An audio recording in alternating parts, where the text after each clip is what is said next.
Welcome to a gentle guide to vibe coding with Cursor AI and Google Stitch, where we'll be creating apps, games, and web projects step by step using various technologies such as Xcode, Android Studio, web development, P5.js, 3.js, and image processing with Python.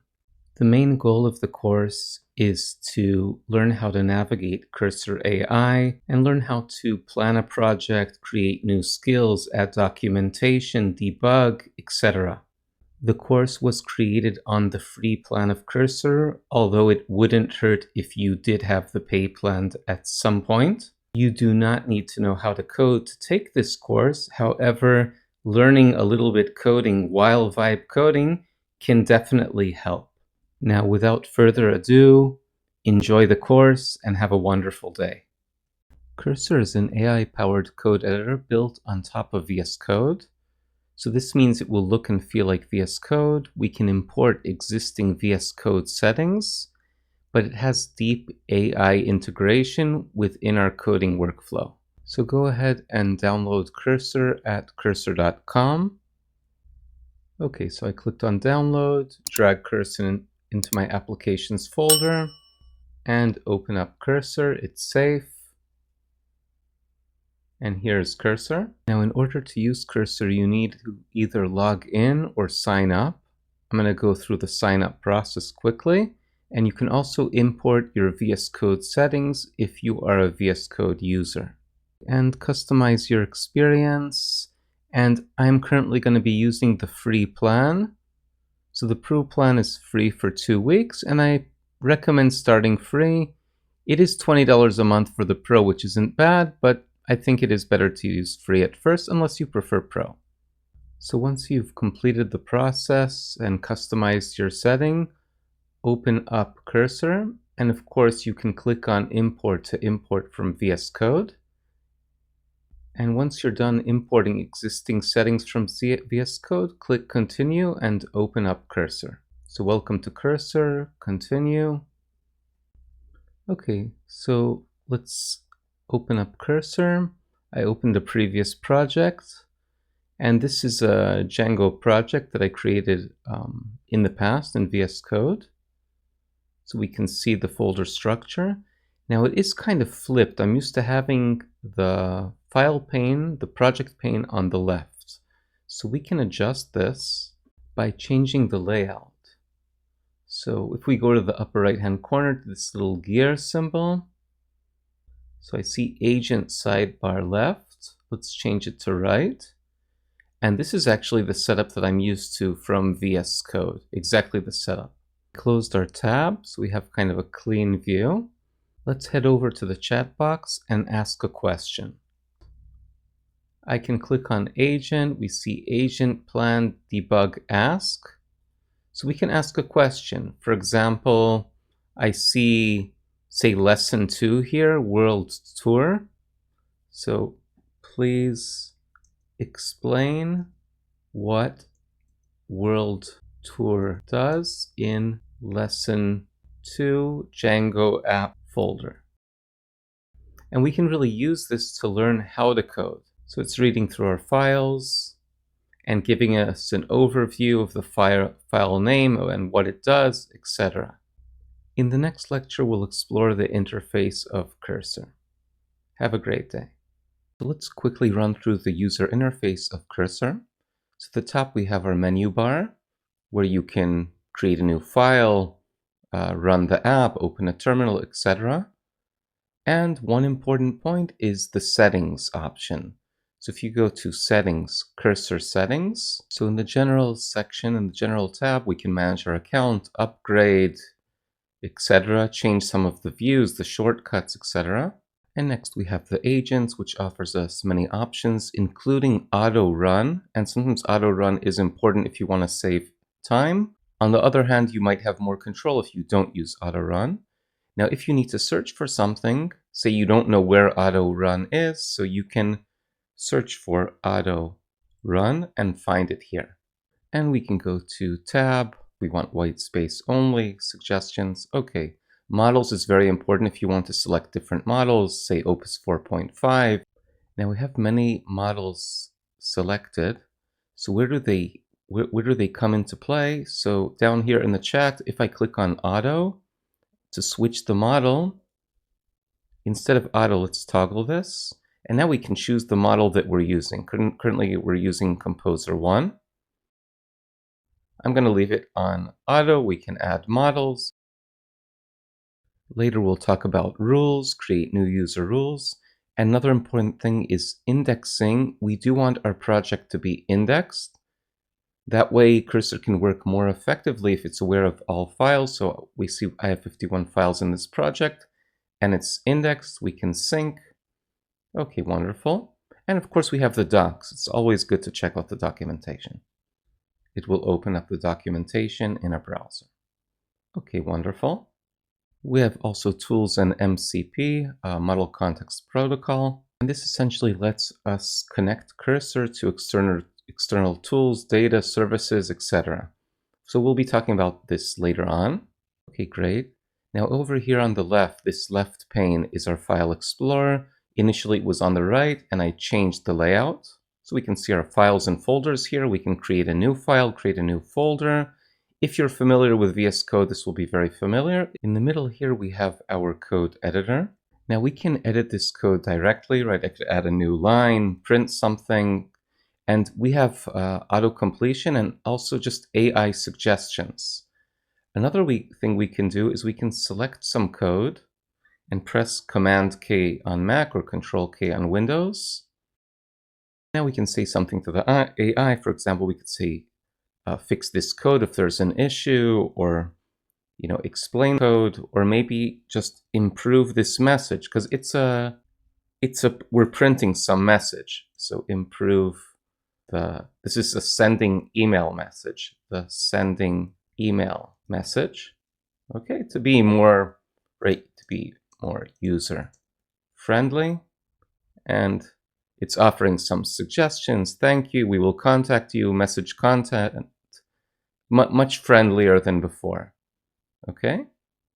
So we can undo this or keep this. I'm going to keep it. And we have a new change to our project. And our project will run just fine now. Okay. And it's suggesting adding return true. We can ignore this. Now, maybe we want to understand this code better. We want some comments explaining it. I could select the entire class. And I could select just this def print, right? This function. So let's press Command-K. So add comments to explain this code. Or I could just say explain it. Okay, and it's generating something. So it added these triple quotes. This is very common in Python. This is Python. So simulate sending an email with a contact from data. So this is great for documenting what's going on. And let's say self.clean data. What is that? Okay, we could ask that, but I don't want to endlessly ask questions. I think this is enough.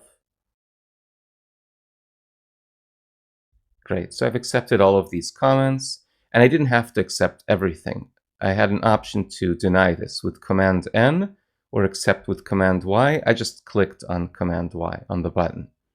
Okay, so this is great, and it might be a little bit too much, right? So I'm unhappy with this comment. It's cluttering up the code. So I can go ahead and delete it. We can edit our file directly, and we don't need to ask Cursor for permission every time we want to do something, especially if we already know how to code or we're learning how to code.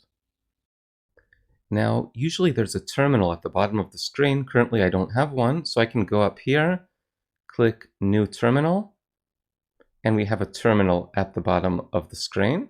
Okay, and down here I can run commands, write whatever I want to write, or I can ask for help. So I could say Command-K and say command instructions, run this project, for example. Okay, and it will give me the command that I need to run this. Python 3 lesson 1 setup, run server. Okay, and I can choose to press enter or not. And over here we have the AI chat panel. Actually, I'm going to hide this agent part over here. And we can press the plus button for a new chat. Usually want to use a new chat when you're introducing a new feature Or if you see that, you're in a long discussion with the chat and it's just making errors and it just needs a fresh start. Okay, so in the next lectures, we'll be creating a simple Hello World app, and we'll be using the chat panel and Google Stitch.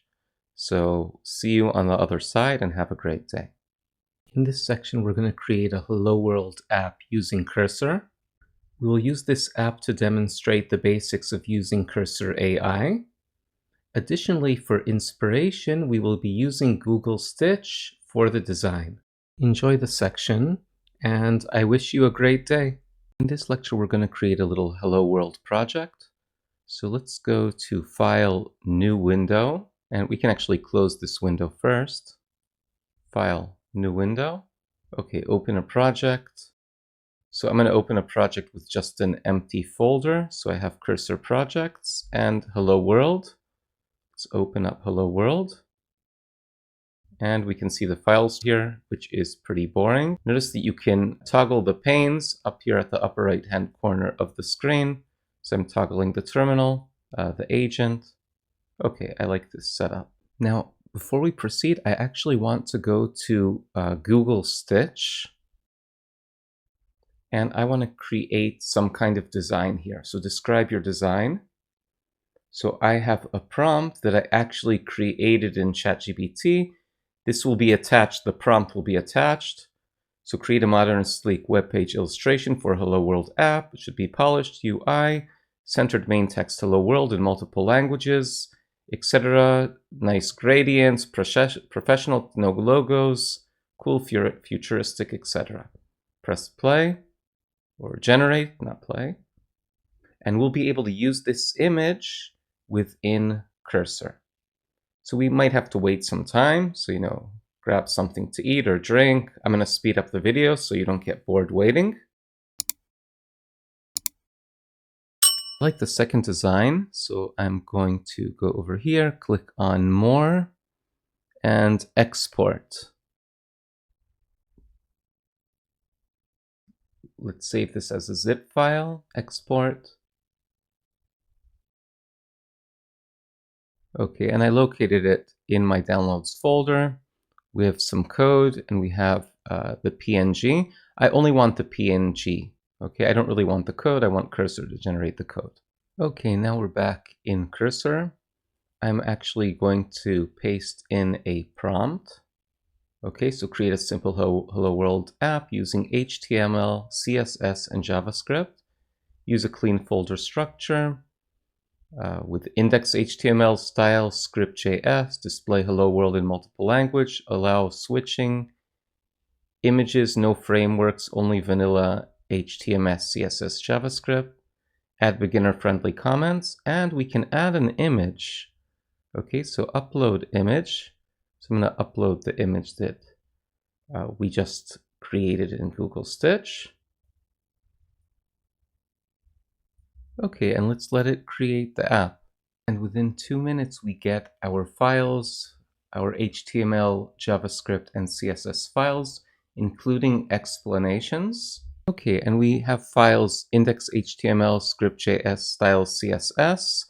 You should click yes if you want to keep this code. So Command Y for each of these. I already clicked it. And in the next lecture, we'll actually run this. So have an amazing day and see you next time. Let's go ahead and run the app via the terminal. Open up the terminal. And we could ask for help, right? Press Command K and run this Hello World project. Or to give us the command for it. So open index.html. And it opened up a browser on a separate screen. And this is what we have, which is actually pretty cool. We have a nice glow effect. If I press on ES, hello mundo, bonjour le monde. And we have a little image placeholder. Okay, so in the next lecture, we can try to just improve this. Great, so have a wonderful day and see you next time. Welcome back. So I'd like us to look at the chat panel over here on the right. And if I click at, then I get more options. So files and folders, doc, terminal, past chat, browser. So for instance, I could select files and folders. So we have our different files, and we could ask a question about, say, index.html. So for instance, improve code so that we support another language, right? So we can go look at the HTML. So the HTML is over here. So we see we have Spanish, French, Hindi, etc. And maybe we want to add another button. Now, it makes sense that we might need to update other files too, and not just index.html. So it's not always good to focus on a specific file unless we know this is what we want. In any case, we don't have to accept every change. Actually, multiple files have been updated here. So we're adding a German option. So in script.js, in index.html, it's adding a button. And we also have these keys, English, Spanish, French, etc. Now we have Dutch. And these values are translated into hello world. And we have a description explaining what's been added. Hello Welt. And again, apologies because I do not know German, so I'm probably not pronouncing it correctly. Okay, and we can see the changes here too. We can press keep Y, or even just press keep all over down on the right. And now we can go back to the terminal and run open index.html by pressing the up arrow and enter. And then let's look at our browser. Okay, and now we have these languages, but we also have Dutch. Okay, now clearly there's some room for improvement. We could make this bigger. We could add an image corresponding to each language. So there is room for improvement, but all in all, this is pretty amazing.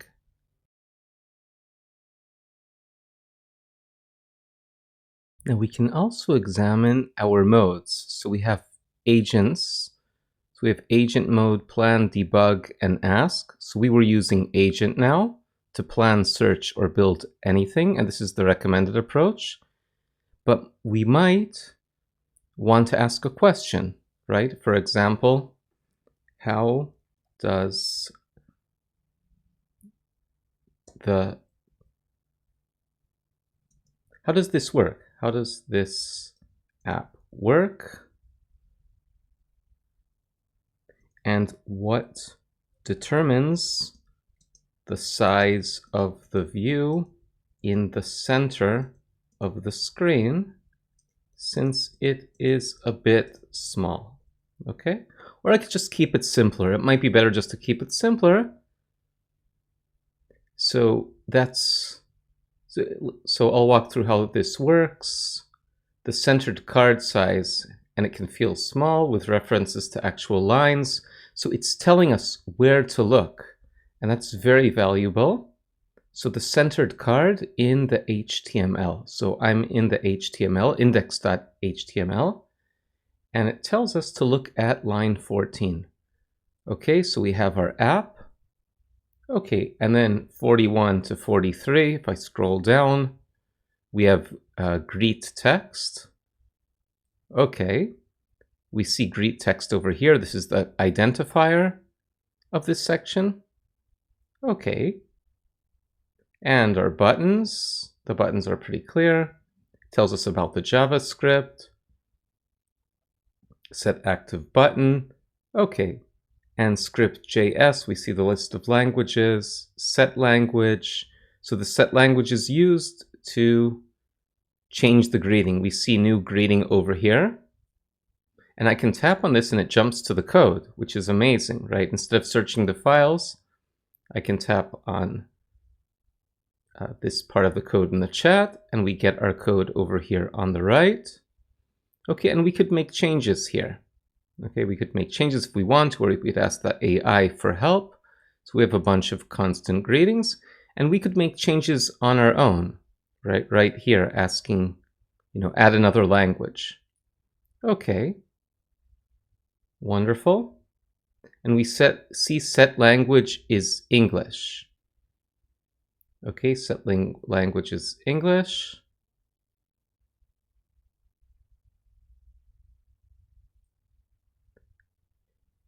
Right down here. Now let's be a little bit brave. Instead of EN, let's change this to something else. For example, say ZH. Okay, ZH. No, save this. And I'm trusting myself on this, and maybe I introduced an issue, maybe I didn't. I'm going down to the terminal and open index.html again. Okay, and we're on English. So it didn't really do what I wanted. I wanted to change the default to ZH. Okay, so that didn't do the job. But we could ask the AI or try to figure it out ourselves. For instance, I see this new greeting here. I have a feeling that this double line means or, and I believe this is responsible for the default. So I could type dot, and I see ZH over here. I'm just showing you that you can make changes yourself or ask the AI. Okay, so I'm saving this, go back down the terminal.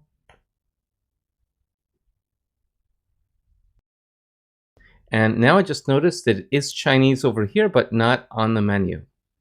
Okay, so we can ask for help.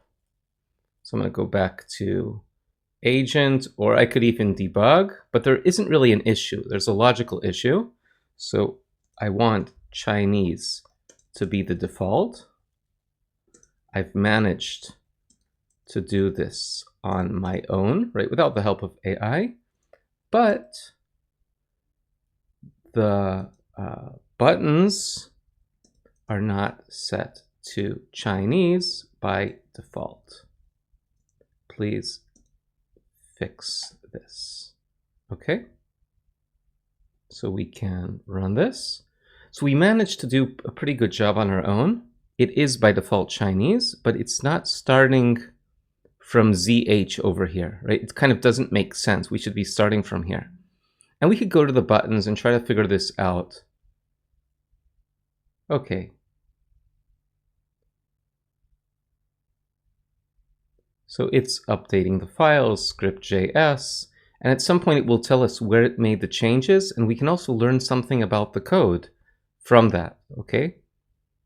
So here we see the changes. Here we choose English. We see default language. Okay, so these are the changes, and it seems like we needed to do this. Okay, and we also see in index.html, we needed to make a change. And usually your best bet is just to keep all. So down here, we can just press keep all to keep all of the changes. Okay, and let's run. Let's go to the terminal, open index.html.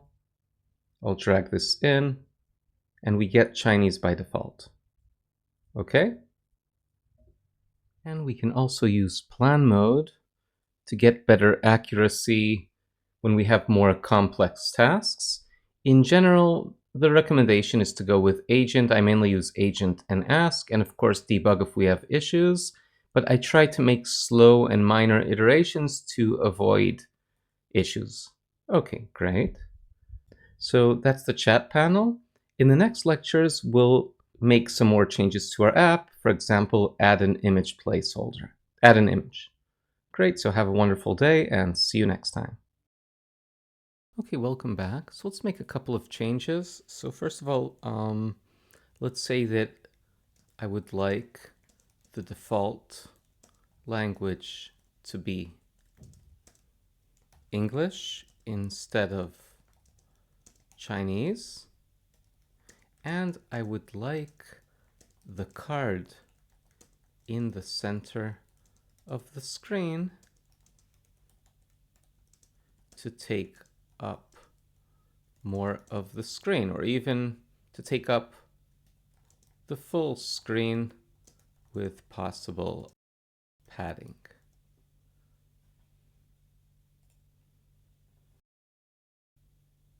So it's reading our files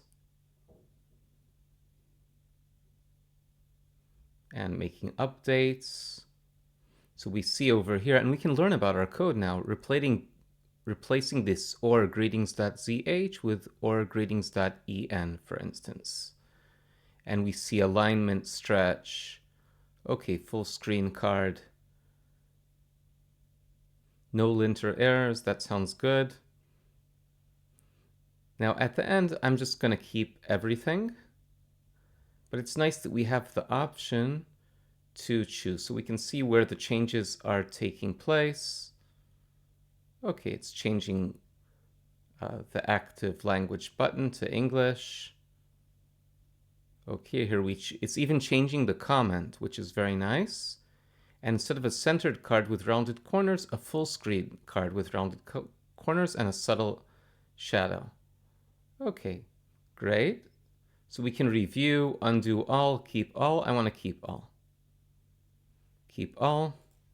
I'm pressing Command S to save. It might not be necessary. And again, I'm going to click the up arrow in the terminal, run this, and let's see what we get.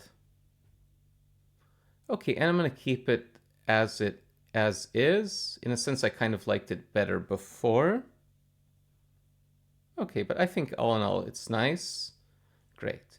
Now I'd like to have an image, but this is like basically a new feature. So I'm going to press the plus button and add a new chat. And now let's say for the image placeholder, please use images from pexels.com or Unsplash that correspond to the given language. For example, Chinese should have something related to China's culture or history, China or the Chinese language, and the same goes for the other languages. And we could even use ChatGPT to help us rephrase this prompt, right? But let's not overdo it. Let's just go for it. And we could also always ask it not to be full screen, to be a little bit smaller, but I don't want to overdo it. We can tweak this indefinitely. And we see now we're getting a list of images. Okay? So this is very impressive, very impressive. Okay, and in case we can't find a language image, we see some kind of error messages. Okay, wonderful. Planning next move, so it's still working. Okay, and creating some helper functions. And we see it's going to be Big Ben, Sagrada Familia, Eiffel Tower, Brandenburg Gate. Really nice. Now let's keep all. Okay, Command S to save. And now I'm going to the terminal again, pressing the up arrow. Open index.html. Look how beautiful. It's amazing, amazing, amazing. Right? Really nice. A really nice app. A really nice app. Okay, great. So this is really fun, and this is just a Hello World app. And you could do other things. For example, one thing you'll notice down here, it says the journey begins with a single line of code. Maybe have that change, right, per language. This should be in English, Spanish, French, Dutch, Hindi, etc. Okay, but all in all, truly impressive. Truly impressive. And this is our beautiful Hello World app. So in the next lecture, we'll add support for light and dark mode. So have a wonderful day and see you next time. Welcome back. So I had a truly embarrassing issue just now. I recorded the lecture with no video and only audio. Okay? So I didn't show you everything I did, but this is actually a great opportunity to undo the changes I just made. So the changes I made was to support light and dark mode, and this is very nice and beautiful. It's just too bad that I wasn't really recording the lecture at the time besides the audio. So now what I'm going to do is I want to go back in time. So we have this new chat that I created, and I want to undo this. Okay, so click this little arrow. Discard all changes up to this checkpoint. You can always undo this later. Continue. So it's going to go back. And if I run the app again, it no longer supports light and dark mode. Okay, so I reverted back to the previous step, and that's great. Okay, wonderful. So let's take a break. And in the next lecture, I will share how we created light and dark mode. Great. So have a wonderful day and see you next time. Welcome back. In this lecture, I'd like us to support light and dark mode. So I went to dribbble.com and searched for light dark mode button. Or actually what I really did is I went to Google and searched for Dribbble with 3 B's. There's great designs on this site. Light mode, dark mode button. Okay, so search, and we get a bunch of buttons, and I'm going to use this to help the chat to create something. So I'm actually going to copy this. So I have a little app called Snagit where I can capture parts of the screen and do a little bit editing. Of course, this can be overkill. I got rid of the background. And now let's just drag this image. And you can see I did this earlier when I wasn't recording the screen. I can drag this into our app. I'm going to change the name. So call this image something else, say light, dark mode image. Okay, and now let's create a new chat. And I want us to use this image in our app. Okay, so let's say support light and dark mode using this image. And I'm going to drag this image from the files right into the chat box. Using this image for inspiration. And let's add the colors should match the general tone of our app. Okay, because I don't want to change things drastically. It should match the colors that we currently have in our app, and I'm just using this for inspiration. Okay, and we see the changes. It has a bunch of to-dos. It's doing things, a theme toggle button. It's going to create CSS, update CSS, add JavaScript to handle theme switching and persistence. So even if we don't know how to code, we can read this, and it teaches us quite a lot. Okay, it's making quite a bit of changes, and this is quite exciting. This is quite exciting. So we're going to have a nice, fun little app that really showcases the general workflow, and we'll have a very nice result, in my opinion. Okay, so it's changing the CSS, right? That's the styling. And really, I usually just agree to everything. And then later, if we have issues, we can change it or we can go back. Okay, and we see JavaScript, mentioned theme toggle functionality. I saw something with light and dark. Okay, refining the toggle button styling to match the neomorphic design from the image. So it really recognizes the design from the image. I mean, I guess we're already kind of accustomed to AI, but still, this kind of blows my mind. Okay, it's really amazing. Okay, and it summarizes the changes made, and later we could ask it, to teach us what happened here. Okay, so undo all, keep all, review. I'm going to keep all. It's usually the safest bet. Okay, we could take a peek at our files. Okay, now I'm going to go back to the terminal, press the up arrow, open index.html, and this is what we get. And it works. We might want to change this a little bit. All in all, I think this looks very nice.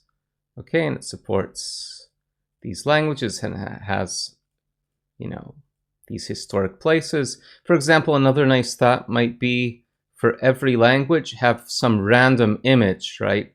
Maybe 5 images for each place, right? That we won't see the same thing every time for Spain or the same thing every time for France.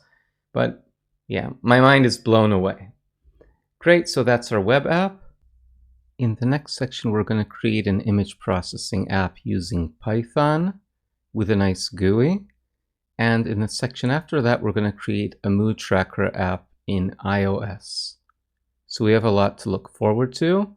Have an amazing day and see you next time. Welcome back. In this lecture, we're going to create an image processing app using Python and some useful packages where we can undo, redo, add a Gaussian blur, threshold, and save our images. Okay, so this is the project that we'll be working on. So let's get into it. So I'm going to go to Cursor, open project. I already went ahead and created an empty folder. I called it Image Ninja. A little bit silly, but also a little bit fun. And we're going to get to work on the project in the next lecture. So have a great day and see you next time. So I want us to add some documentation to help Cursor. So let's go to Cursor Settings. And from time to time, the UI of Cursor changes. So we can even just search for documentation or just doc. So indexing and docs. And I want to add some documentation. So we're going to add 2 pieces of documentation. So for image processing, there's something called Pillow. So I'm going to copy this, just copy the documentation of Pillow and paste this link in. So confirm. And we're also going to be using the graphical user interface, Tkinter, TK. So this is a Python library commonly used for graphical user interfaces. Now I'm sure Cursor can manage without this, but it's better to help the AI. So I'm going to paste in this documentation too. Confirm. So name, Tkinter is already taken. It probably has access to the documentation already, so we don't need this, but I'll call this Tkinter 2. Okay. So in the next lecture, we'll be adding the prompt and we'll start working on our app. So have a wonderful day and see you next time. Welcome back. So first of all, I made a detailed plan with ChatGPT to create our app. Okay, so goal, build a fully featured image processor, upload PNG and JPEG only, have an undo, redo, non-destructive, support thresholding, Gaussian blur, rotation flip, grayscale, RGB channels. I want the ability to reset the defaults. I want us to be able to save, and I want to have some slider behavior. Okay, and we have the project set up in Cursor, basic GUI layout, etc. So I'm going to copy this prompt into Cursor, and this is going to be our plan. Okay. So right over here, I can press Shift Tab, and we're going to create a plan. So I'm going to paste this in and let Cursor do its thing. So it's not going to build anything yet. It's just setting up a plan to work with, and this will help Cursor create our project more effectively. Now this might take a little bit time, so I'm going to speed up the video at this point. Now notice that the model is Gemini 2.5 Flash, and we can try other models, say Opus 4.5, Sonnet, etc. But I prefer just going back to automatic. Now being on the free plan, we might have restrictions and sometimes we might be limited. Now before we proceed, I want to add some rules. So let's go to Cursor, Settings, Cursor Settings, and we're going to add some rules. Okay, so I'm going to search for rule.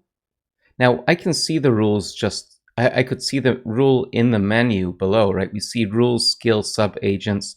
The thing is, the UI is changed in Cursor from time to time, so I prefer searching. And we have these options here. rules. So I'm going to add a new rule.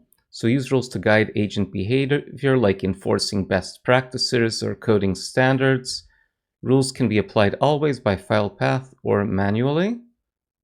So I want either a user rule or a project rule. So a user rule is just a general rule for all projects, and a project rule will be specific to this project.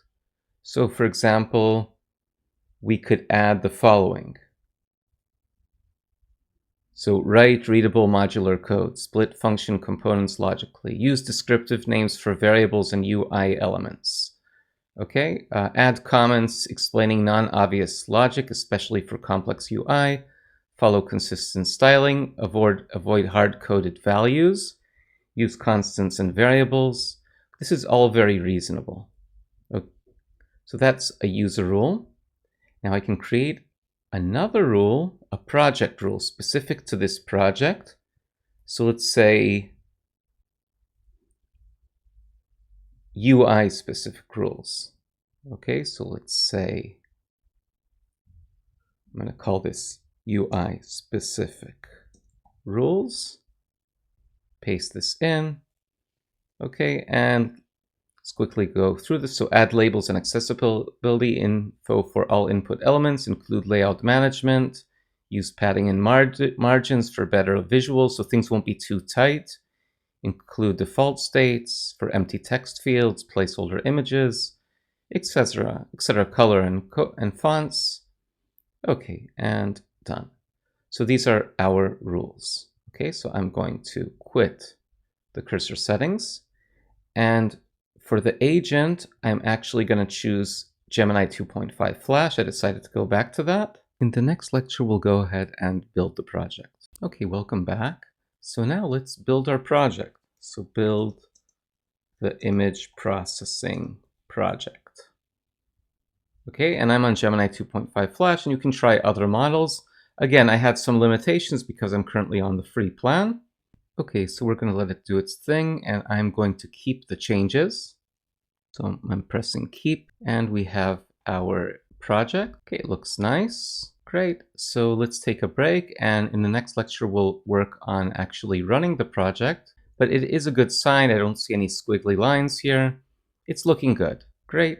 So have a wonderful day, and see you next time. Welcome back. So I'd like us to run the project now. So I'm going to go to Terminal, New Terminal. I'm going to press Command K, and I get command instructions. Sometimes we have a conflict with other Command Ks in the system, and then I just open up a new terminal. Okay, so run the Python app. And really, if we have issues, I would expect it to be with imports. So Python 3 main.py. Now the app is running. However, it's behind this screen or in another screen. So here's the app. And we can try to upload an image. So let's take a quick loop. Undo, redo, reset to defaults, rotation, flip, Gaussian blur. And it's pretty clean, a pretty clean UI. Okay, so let's upload images. I have some sample images, for example, from my Android course or some image in China. Okay, I'll just choose one or some fireworks. Let's choose this image. Okay. So we see we have this threshold. Notice that the threshold was already set. Let's see if we can rotate. Let's try to undo. Now, this is actually not a good sign because that means it's not changing the threshold when things are done. When you move the threshold slider, it's a continuous action. Okay? And we can try some other options. So it seems like it's not working 100% correctly. And we can fix this within Cursor. We can also fix this within ChatGPT. Okay, I want to try upload again. So upload Android course image. So the first thing we notice is that the threshold is applied by default. So that's the first issue. and the color channels are not working. Okay, let's try to blur it. Blur is working fine. And let's try to undo. Okay, so there's an issue with an undo. So we have a list of problems, and we will address these problems in the next lecture. However, the fact that we have a running app that looks quite decent and uploads files is quite impressive. Great, so have a wonderful day and see you next time. Welcome back. So we're gonna deal with some issues here. Now the code does run and this is actually very nice, but still it's not perfect. Now I made a list, an issue list. Okay, so I made a list of issues. The threshold black and white was applied by default. Undo, redo should not be continuous with the slider. Rather, we should only undo to the point where we stopped moving the slider, because otherwise you'll have to undo forever. Now, I would like us, I wrote gray out, but it should be disable if no file has been uploaded, and maybe have text centered in the center of the view saying, please upload an image. Actually, I don't want that yet, so I'm gonna get rid of that. RGB channels are not working, and rename the app App Ninja. Okay, these are the list of issues. Now, I want to explain one of the issues. If there's no image here, I don't want to be able to tap on any of these buttons. Okay, so just to clarify that point, I'm going to go over to the terminal, press Control C to quit, and let's press the up arrow, run the app again, and we see our app, and there's no image. Now, usually this can really cause trouble if we're able to apply grayscale or Gaussian blur when no image exists. It's highly likely that the program will crash. So I'm going to rotate, flip horizontal. It seems like there's no issue, but it kind of doesn't make sense to be able to press these options, right? Save image. It just doesn't seem, it doesn't really make sense. Now let's upload an image again. Let's say this winter image, and save image. Okay, so the save does work. So I'm messing around with the threshold, flip vertically. Okay, so we do have some functionality. Try to upload again.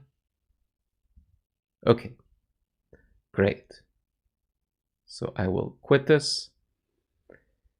And now this list of issues, I actually would like to put in ChatGPT.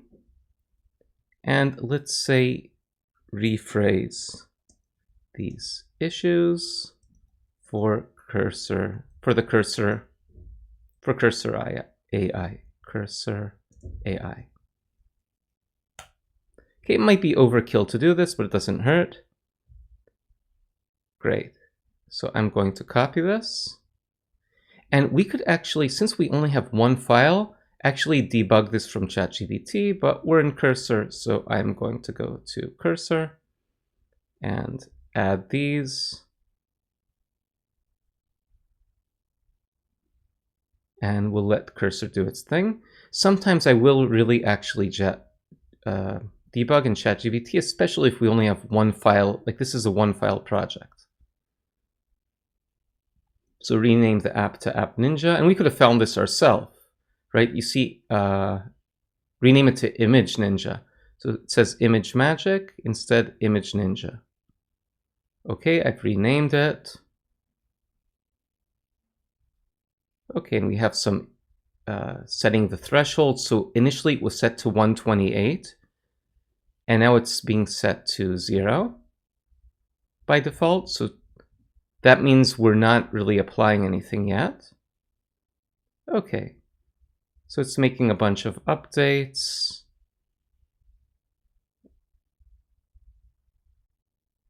And I think this looks promising just from an intuitive standpoint, fixing RGB channel adjustment.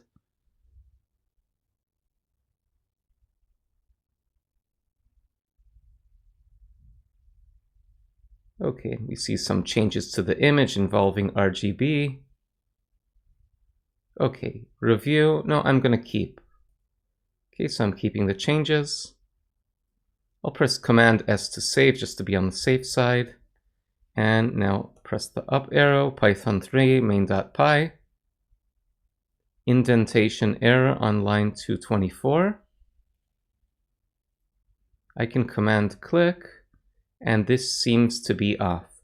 Now I can easily fix this myself by just going in one line, or we can ask the chat. So we could say Command K, there seems to be an indentation error.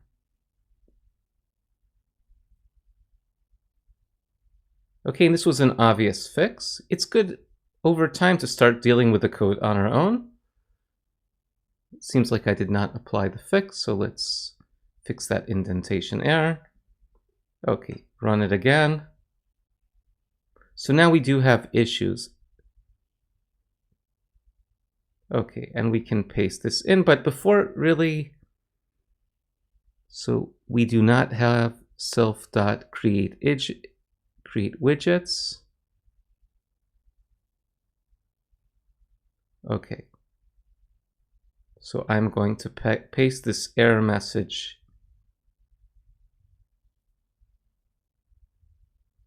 into the chat.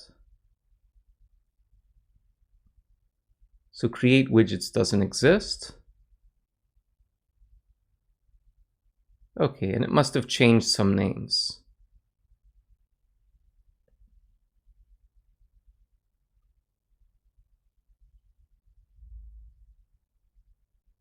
Okay, I understand the if issue now.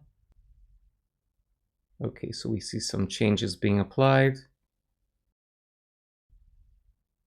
Okay, so the error should be resolved. Let's keep the code. Okay, and let's go back down. Run the app again. And now it looks like nothing's happening, but this actually means that the app is running. So let's open up the app. It's just behind one of my windows.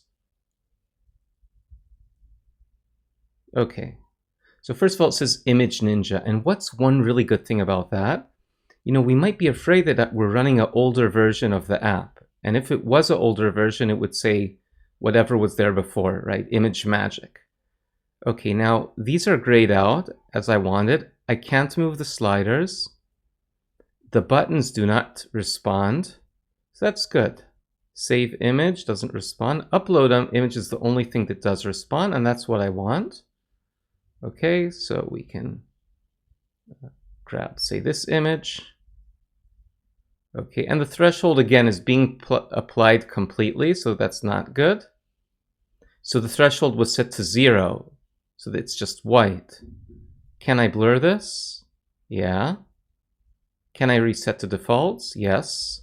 Actually, reset to defaults is better than when we applied the threshold. Okay, when I applied the threshold, so we see reset to defaults is a very good state.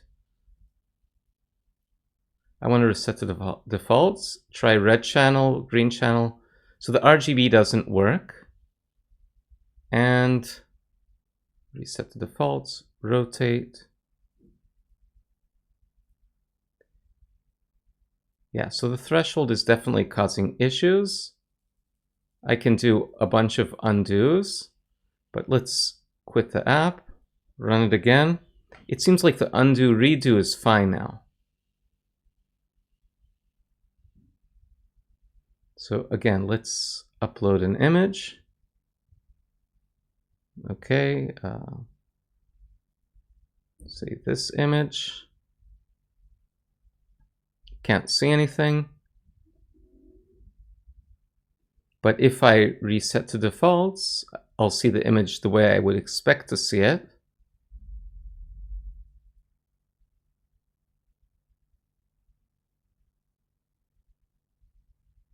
Reset to default. Let's flip horizontally. Okay, so it's definitely not working. It's not working. And I'm actually going to let ChatGPT deal with this. Okay. So what I will do is create a new chat. So first of all, review image processing code. By default,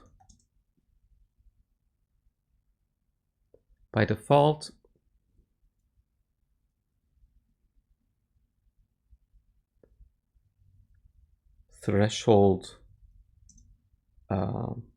black and white is applied, and this is not a desirable behavior. Moreover, RGB is not working. So sometimes I prefer using ChatGPT.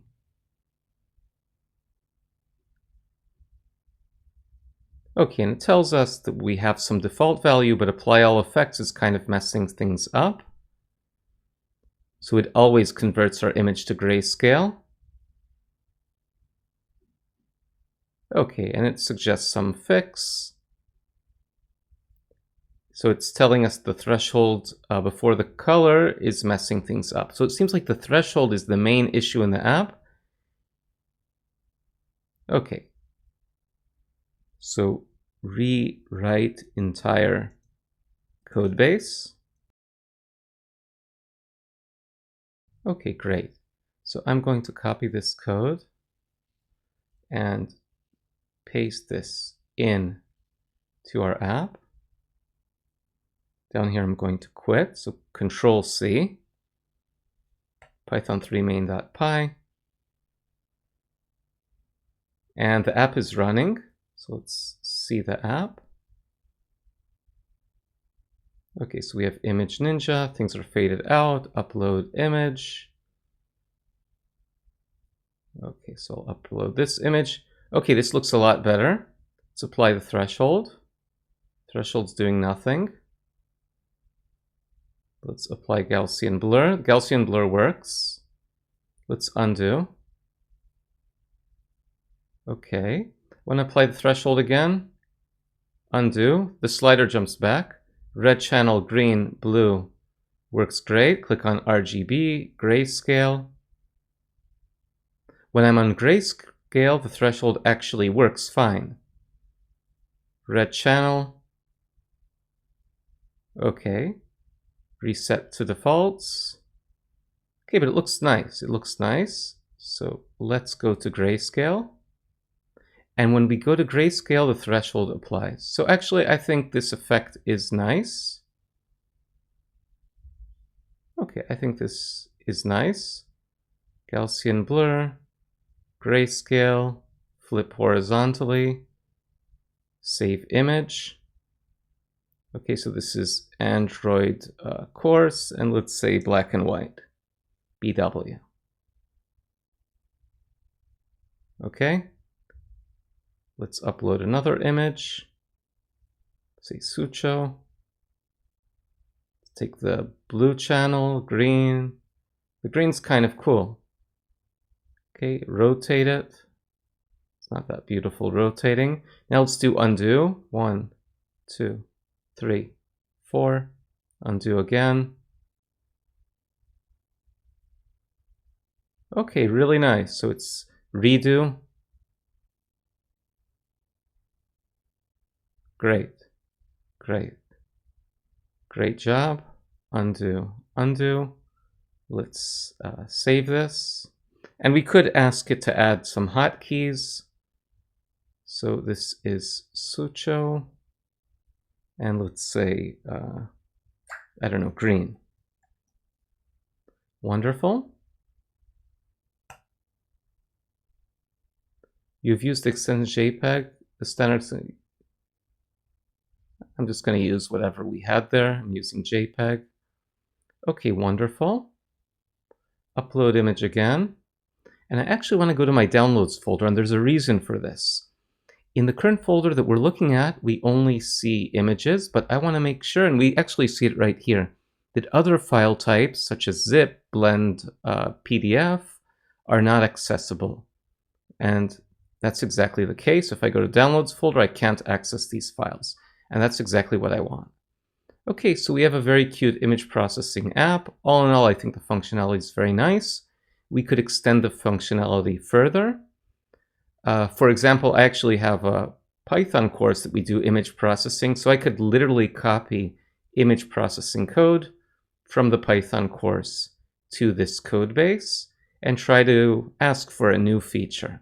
But all in all, I think this is a great little app. So have a wonderful day and see you next time.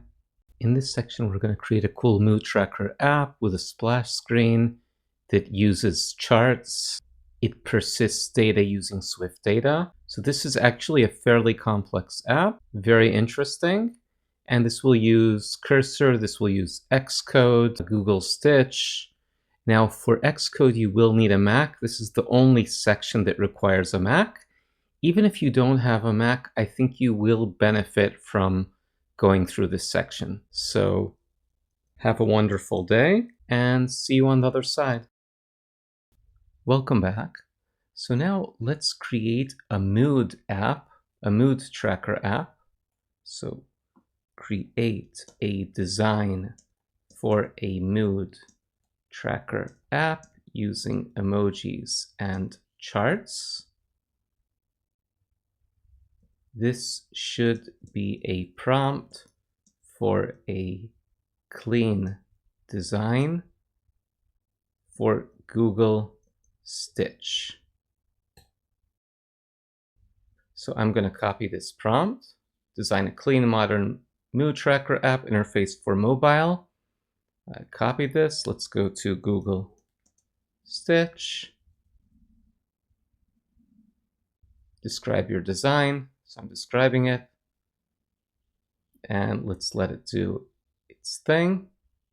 And this design took about 5 minutes. So really go get something to drink or eat or just relax. Just wait for this to finish up. So I sped up the video, of course. And the result is a very cool design. We might not use this exactly, but this will be a source of inspiration for Cursor AI. So let's take a break, have a wonderful day, and see you next time. Now, in order to create this project, we will need to download Xcode, and a Mac is required for this section. Therefore, in the next lecture, I'm going to show you how to download Xcode. So have a wonderful day and see you next time. In this lecture, we're going to download Xcode. So let's just go to Google and say download Xcode.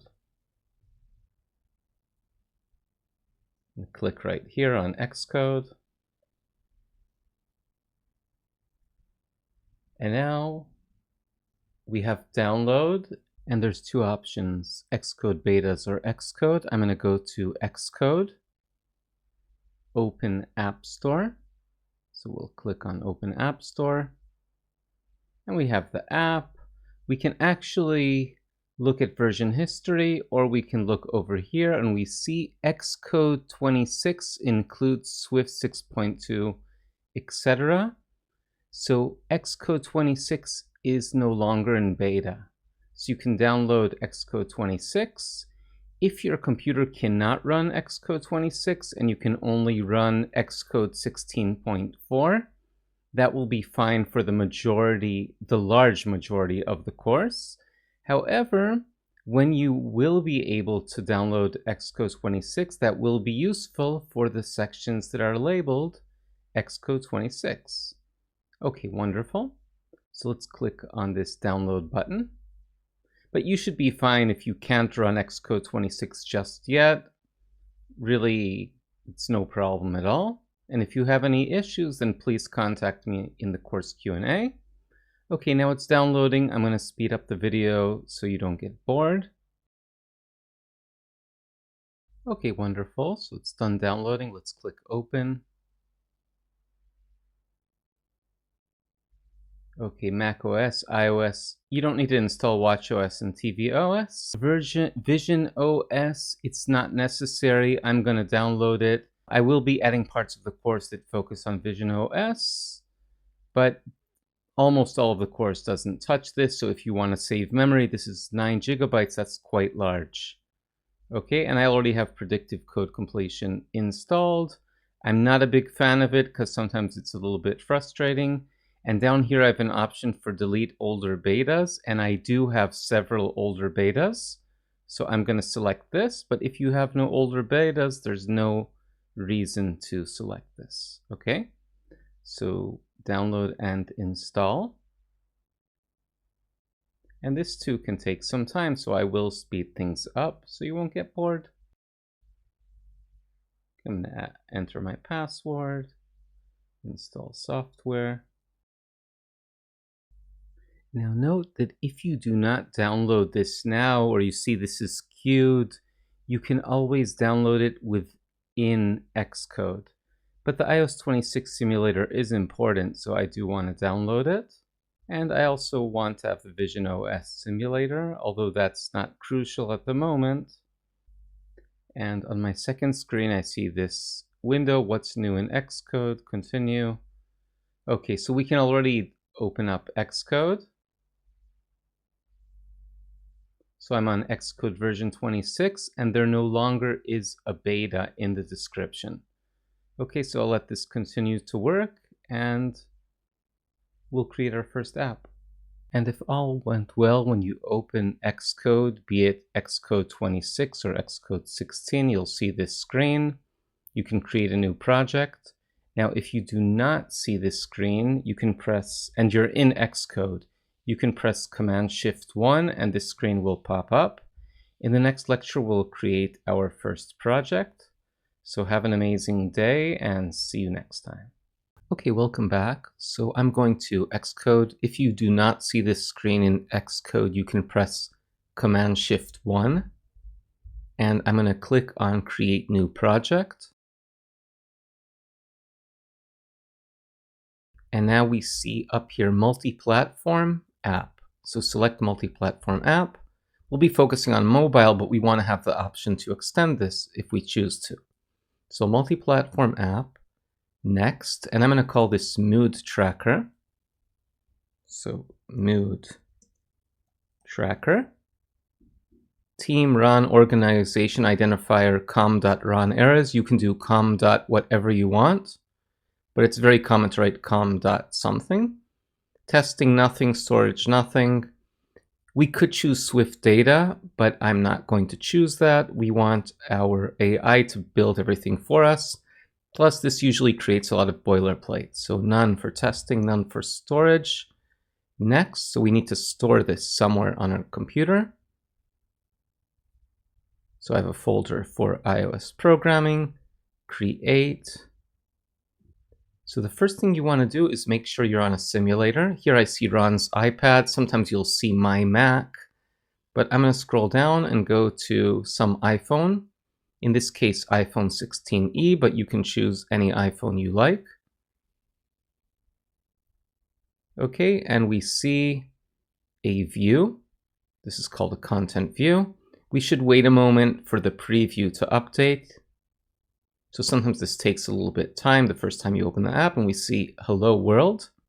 Now notice this text over here. Instead of hello world, we could say hello mood tracker. Okay, and this updates in the preview. This is referred to as the preview, this part of the screen. You can toggle it with Command-Alt-Enter, Command-Alt-Enter. Okay, wonderful. And there's also this play button up here if you want to run the app on a simulator.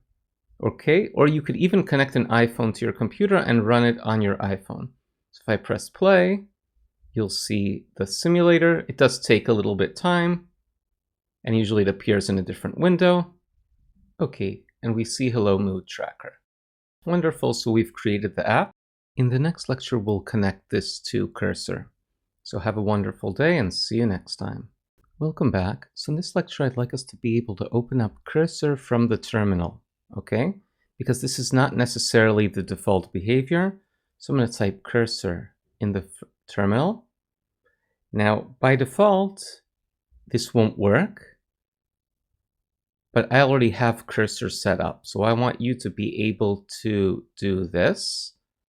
Okay, so I'm just going to show you exactly what you have to do to be able to open up Cursor from the terminal in case this did not occur. So let's just open any project, say hello world, and I'm going to go to View, Command Palette, Shift Command P or Shift Control P. And in the command palette, you can see I recently searched for this. Type shell, command install cursor command, shell command cursor successfully installed. That's it. So now if you go to the terminal, you will be able to run cursor and open projects from the terminal. In the next lecture, we'll use this to open our Xcode project in Cursor. So have a wonderful day and see you next time. Welcome back. So we could open up this project through the terminal in Cursor, but even a more straightforward approach would just be to open up Cursor and open a project and locate our project. So I have it in a folder called iOS Programming, and the file name, the folder is Moo Tracker. Open, and we're set. Okay, if you don't see this, then you might want to toggle the File Explorer pane. Okay, we can click on Content View, and we see our code from earlier. And that's it. We've opened our Xcode project in Cursor. So have a wonderful day, and see you next time. Welcome back. So I'm in Cursor with our project open, and we need to check some things here. So first of all, let's go to Cursor Settings. So Cursor Settings, we've seen this several times. And let's search for Index. So indexing in docs. And the 10 files are indexed. If they're not indexed, press Sync. Okay, we definitely want this to be indexed. Next, I want to add some documents. So let's search for DOCS. So let's add some documents related to Swift. And notice we also have this pillow and Ginter too. We could edit these or we could just remove them. Okay, so I'm going to delete them. And now let's add docs. So the first thing I want is the Swift documentation. So I searched for Swift documentation. Okay, so I'm going to copy this, paste this in, press Enter, confirm. Okay, we can also search for Swift UI documentation. That's the UI part of Swift. Swift is the language and Swift UI is the UI. So I'm going to copy this too, add doc. So we're adding documentation for Swift UI, confirm. And another important thing in Apple is the Human Interface Guidelines. So Human Interface Guidelines, Apple. So Human Interface Guidelines, let's click this, copy this. So this is very important. So add doc, Human Interface Guidelines, press Enter. Name, so I'm just going to call it HIG as in Human Interface Guidelines. Confirm. Good. And let's go to rules. And I want to add a new rule. And for that, let's go actually to ChatGPT. So create rules for an iOS app for Cursor AI. We should require idiomatic Swift, no hard-coded values. Hard-coded values is usually bad for the user interface. Use infinite frames, layouts, spacing, and padding. Okay, and do not use deprecated APIs such as navigation view. This is no longer used. Use navigation stack instead. do not use foreground color, use foreground style instead. And do not use UI screen, which is deprecated for some time now. And do not use geometry reader.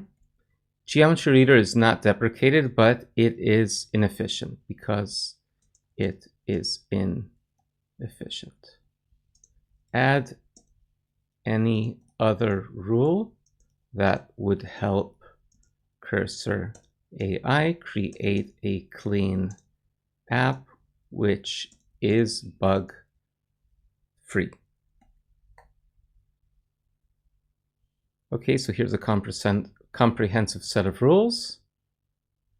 Okay, and it's suggesting camel case. This is very common. Okay, prefer let over var. This is very common in Swift. No hard-coded values. Use infinity. Infinity usually gives you better results, and then it will adapt to different phone sizes. Okay, and it's saying use layouts. That's the V stack, H stack, Z stack, etc. Okay, wonderful. So that's the name of the rule. And for the rule itself, it's going to be all of this. Idiomatic Swift, Swift UI. Okay, all of this code. Paste it in. Done. And also add a rule for using Swift data over core data. We might not use Swift data at all or core data, but Swift data is used to store data on your app, on your device, you know, once you quit the app and get back into it, because maybe we want to store our mood, store our state. Okay, so it's updating our rule. So let's just copy this again. So we won't create a separate rule for Swift data. So idiomatic Swift, Swift UI, all the way copy down here. Okay, so we had Swift UI coding rules. So I'm going to replace this, save, and we have our coding rules. Now another thing we can do is use the cursor community. So I'm going to search for cursor.directory.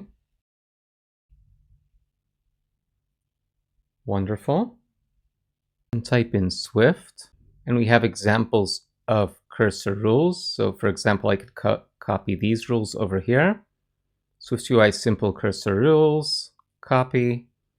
This is another way to get cursor rules. Let's add another rule. So project rule, rule name, so simple Swift rules, done. Okay, and now that we're done setting things up, in the next lecture, we'll start creating the app. So have a wonderful day and see you next time. Welcome back. So now I want to create the prompt for our app. And I'm actually going to go back to ChatGPT to the case where we instructed it to create a UI for Google Stitch. And now what I'd like to do is to create a prompt for Cursor AI to create this mood tracking app. The app should be single-paged. And if the user wants to view charts, then there should be a button to open up a sheet. For persistence, use Swift data. Now this really introduces some complexity to the app, but that's okay. Okay, great. So here's a clean, ready-to-use cursor prompt.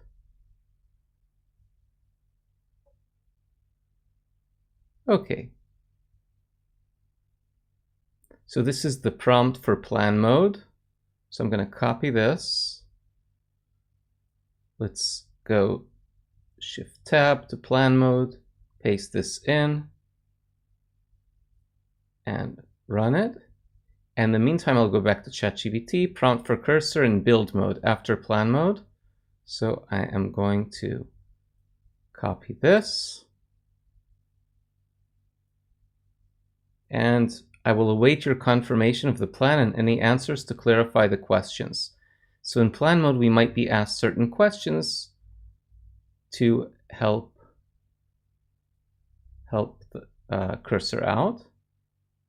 Okay, plan. The plan details the creation of a single page mood tracker app. This is the main entry point, mood entry. This is the model. So we're going to have a date, a mood, and an optional note. Okay, so maybe we're happy one day using an emoji and some note that we may or may not use. Optional means optional. Content view, that's what we're looking at now. This is the view with a save button, a text field, and we'll have a chart view. Okay, wonderful. Implementation steps, create a Swift data model. Okay, configure Swift data. All of this looks really good. Potential questions. Do you have a preferred library for charting? Yes. Or should I use Swift UI built-in charts framework? So use the charts framework. So use the built-in charts framework. It's an excellent framework. What specific emojis to use? Use whatever emojis seem suitable. Are there specific date ranges or filtering? No date ranges or no filtering is necessary. I want to keep things simple. First, let's get the app up and running. Okay, so we answered the questions here. So to-dos, define the mood entry. Okay. So implementation steps. So let's go to agent now. And I'm going to use build. Now that we have a plan and we answered the questions, let's paste this in and let it do its thing. And this could take some time, but of course I'm going to speed up the video. And we see the files are being created. So this is really impressive. Yeah, I'm looking at the code. I do know how to develop in Swift UI, so that is an advantage. Now this code looks like it will work fine. Of course, we have to run it to really determine it. But notice I see the words navigation view, and I explicitly told it not to use navigation view. Navigation view will work just fine, but the new approach is to use navigation stack. Okay? It's a minor point. But even though I gave it a rule, and this is very common also in ChatGPT, that you tell it don't use navigation view, and it does so anyways. Again, it's not a mistake and it will run just fine. So I'm going to keep all. Okay, and we have our project. We have the chart view. It imports charts in Swift data. Okay. Content unavailable if the mood entries is empty. And we could ask it, how does this app work? Okay, for instance, we see different emojis, stress, sad, neutral, happy. So if you want to change one of these, write a different sad, then you know where to go. It's really good, even if you don't know how to code, to review things. Notice that this part, I'm aware that this is an old way to write things. The way this preview is written, this is perfectly correct and valid, but it's just a little bit different than what I'm normally accustomed to. Okay, content view. So we have our model context and a query. This is just sorting by date. Okay, everything looks really good. Everything looks really good from just a quick glance. We have save mood, delete mood.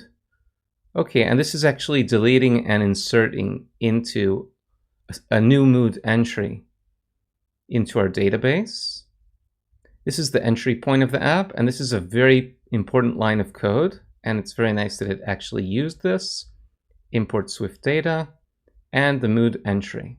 Okay, so this is a class. This is our main data structure. Again, it's using Swift data. So we have a unique user ID. We probably actually don't need this because @model apply provides us with a unique user ID. And we have a date, mood, and note. Okay, so that was a quick overview of the code. Let's take a break. Have an amazing day and see you next time. Welcome back. So I'd like us to jump back into Xcode. Okay, and now we're back in Xcode. And I can press Command B to build. This will just test if it compiles correctly with issues or no issues. Build succeeded, so that's encouraging. Now I am in the content view and we see canvas paused. So I can press this arrow or Command-Shift-P. Now, one thing that I did not do, I did not use the Google Stitch designs. We could use them later. Okay, so we have a bunch of moods. I can tap on these different icons. So I'm pretty happy today. Okay, so optional note, I am pretty happy. Now, I actually would like to run the app, but let's say save mood. So we have a list of moods. Let's add another mood. Let's say this. It's like, wow. Save mood. Let's do this angry mood. It's like, oh, not too good. Save mood, view chart. Mood trends. We have these moods. I don't really see much in the chart. Nevertheless, so dismiss. Nevertheless, this looks pretty good. So we might try to improve this. Maybe we need more data. Okay. Now I would like to press the play button, actually run the app. It won't have the same moods as in the preview. The preview and the emulator, or the simulator, are independent. Okay, so we're running our app. Might take a moment. You have to wait patiently. Okay. So let's create a mood. Let's say it's like, okay. Save it. Okay, another mood. It's like amazing. We'll save it again. I'll save it several times. Okay, wonderful. Save mood. Not great. Save mood. It's like, oh no. Save mood. And let's view charts. You see something, but it's not, something's not quite right. I do see this green line. Okay, let's dismiss. Now the question is, if we close the app, will we see these moods? Will this persist, right? Do we have persistence? So I'm going to press the stop button. Okay, up at the upper left-hand corner of the screen, or you can press Command period. That will also stop the app. And now we can run it with Command R, or just press the play button. And let's see if it really persisted or not. And it did. Okay, it did.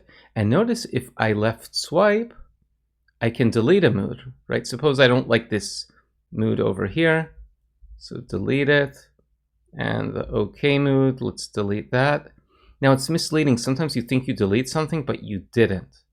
Okay, so what I am going to do is stop this and run it again.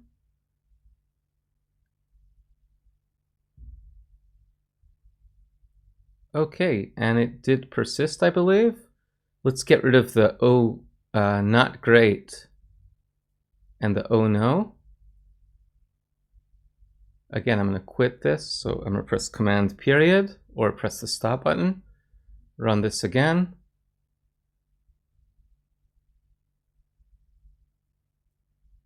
Yeah, it doesn't seem like it has deleted.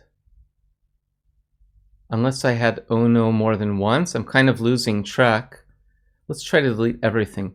So this happens sometimes, that Swift data doesn't respond, and this is a bug in our code for sure.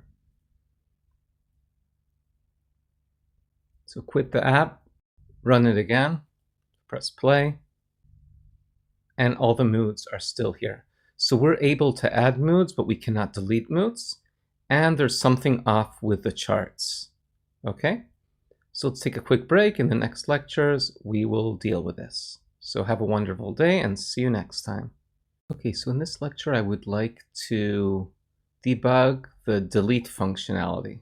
Okay, now over here we have delete mood, and this is probably the issue. Most likely this is the issue.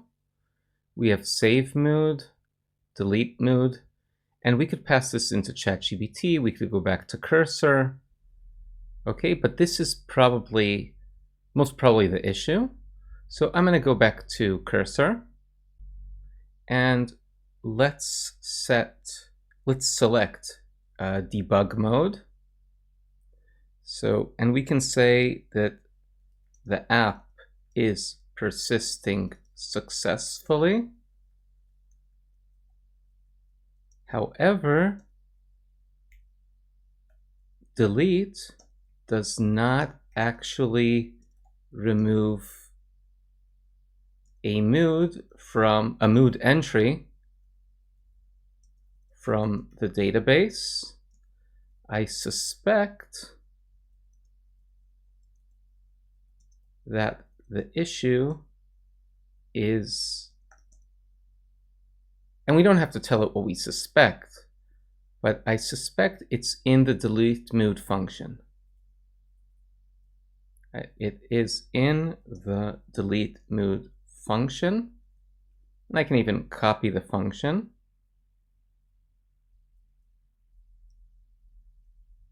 Okay, and of course, fix it.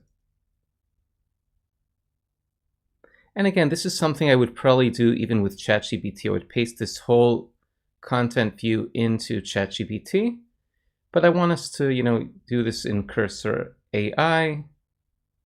Okay, because it feels to me like it's making a very complex suggestion. This seems actually very, very complex, but it's suggesting some debugging. Okay, it's suggesting some debugging. I don't really like this at all. Okay, it just seems far too complex. So I am going to undo this. Undo. I don't like these changes. So what I'll do instead is the following. I will go to ChatGPT. Maybe I should have given it a chance, but it didn't feel like it's a step in the right direction. I have created a mood tracker with Swift and Swift data. However, I am unable to delete entries. Please fix this. Here is the content view. I'm pasting this in.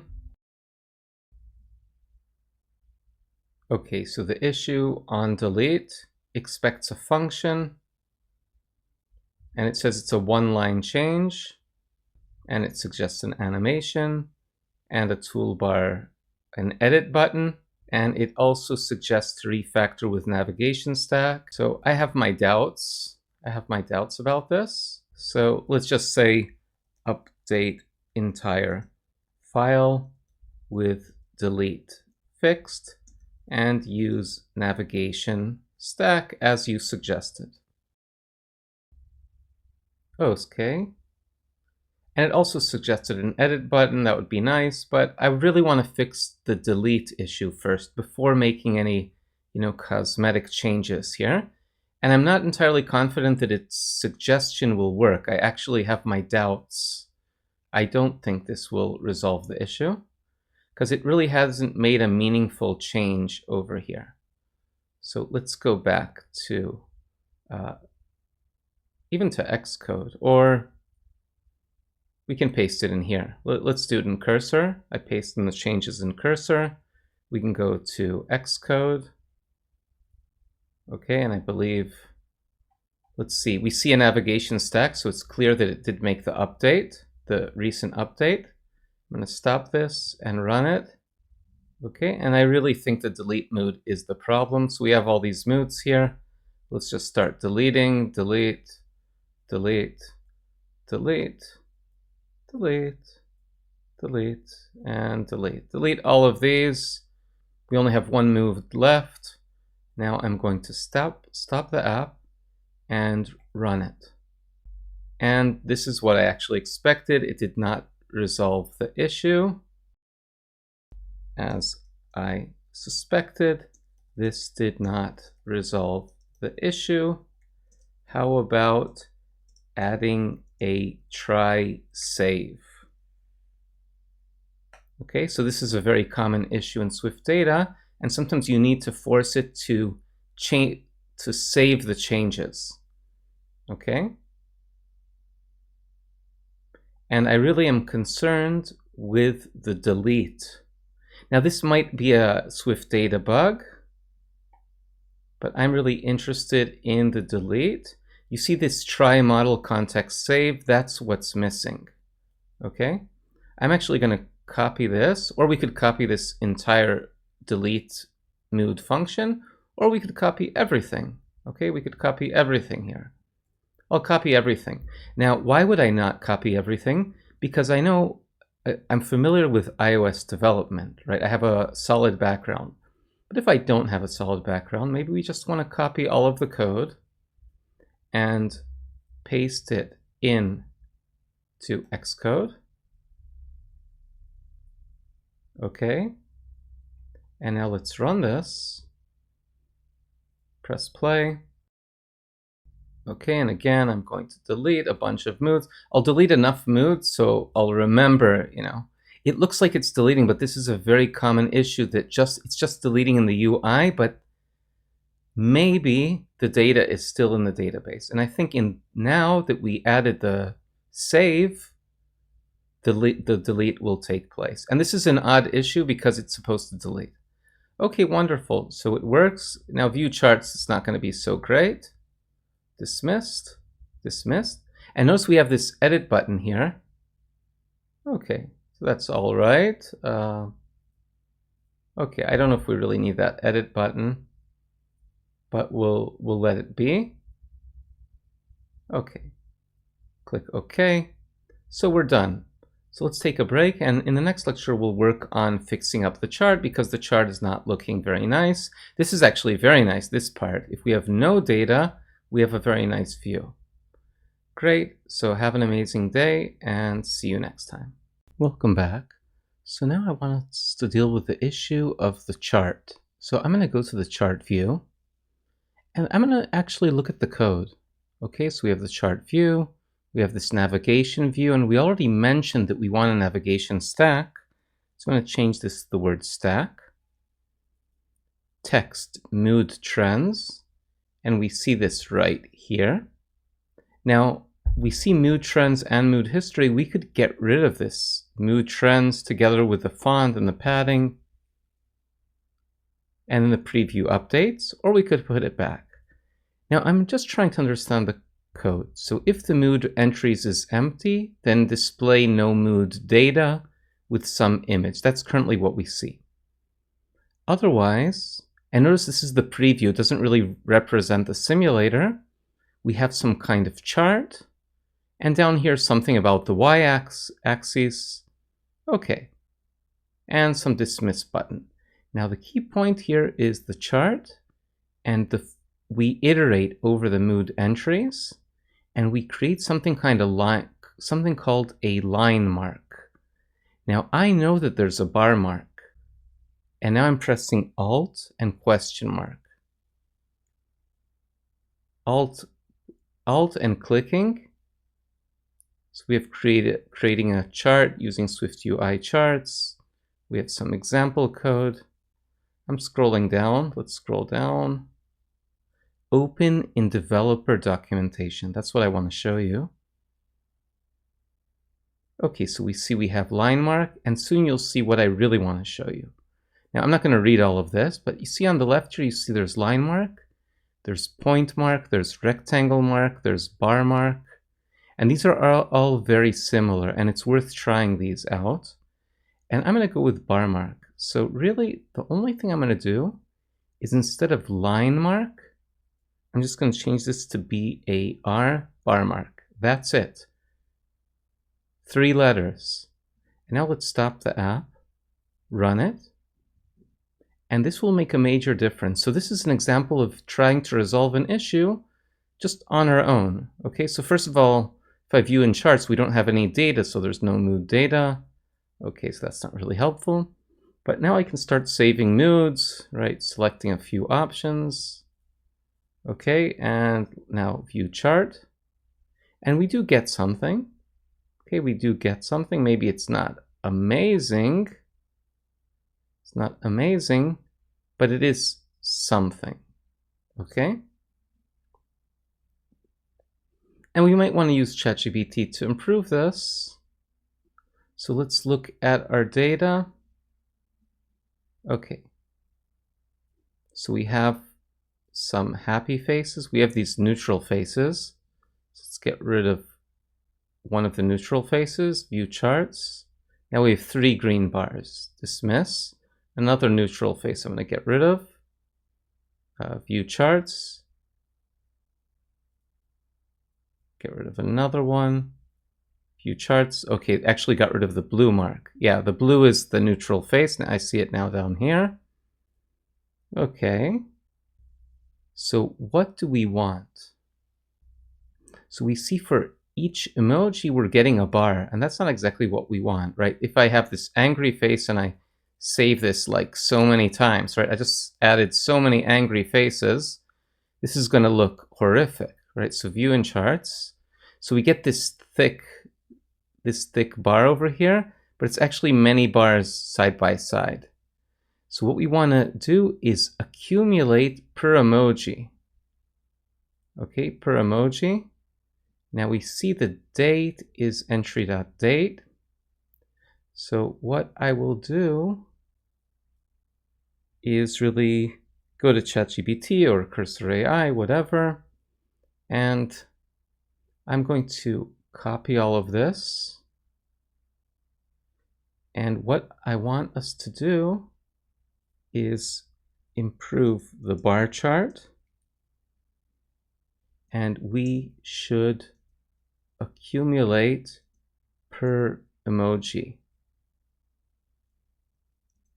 Currently, a separate bar is created for each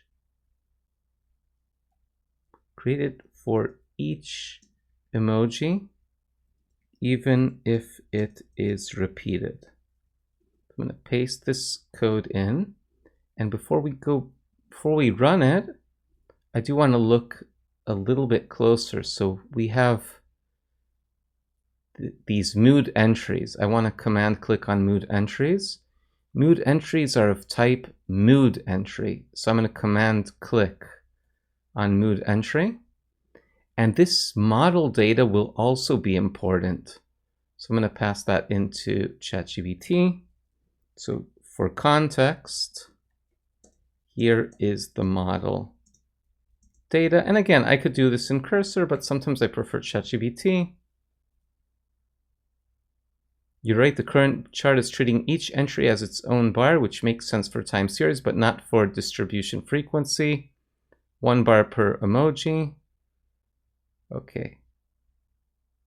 Create an aggregated model for the chart. This is a little bit odd. I think this is an odd suggestion, but let's go with it. Let's go with it. Resulting UX improvement. Before we had multiple bars for the same three emojis, which was hard to read, and now we'll have something different. Okay, a small cleanup note. Okay, so please update the, let's see what it was called, the chart view. Chart view. Okay, provide complete code. Okay, so aggregates moods per emoji, shows 1 bar per emoji, counts some frequency on the y-axis, uses some idiomatic Swift UI code, removes some dead code, and reads well.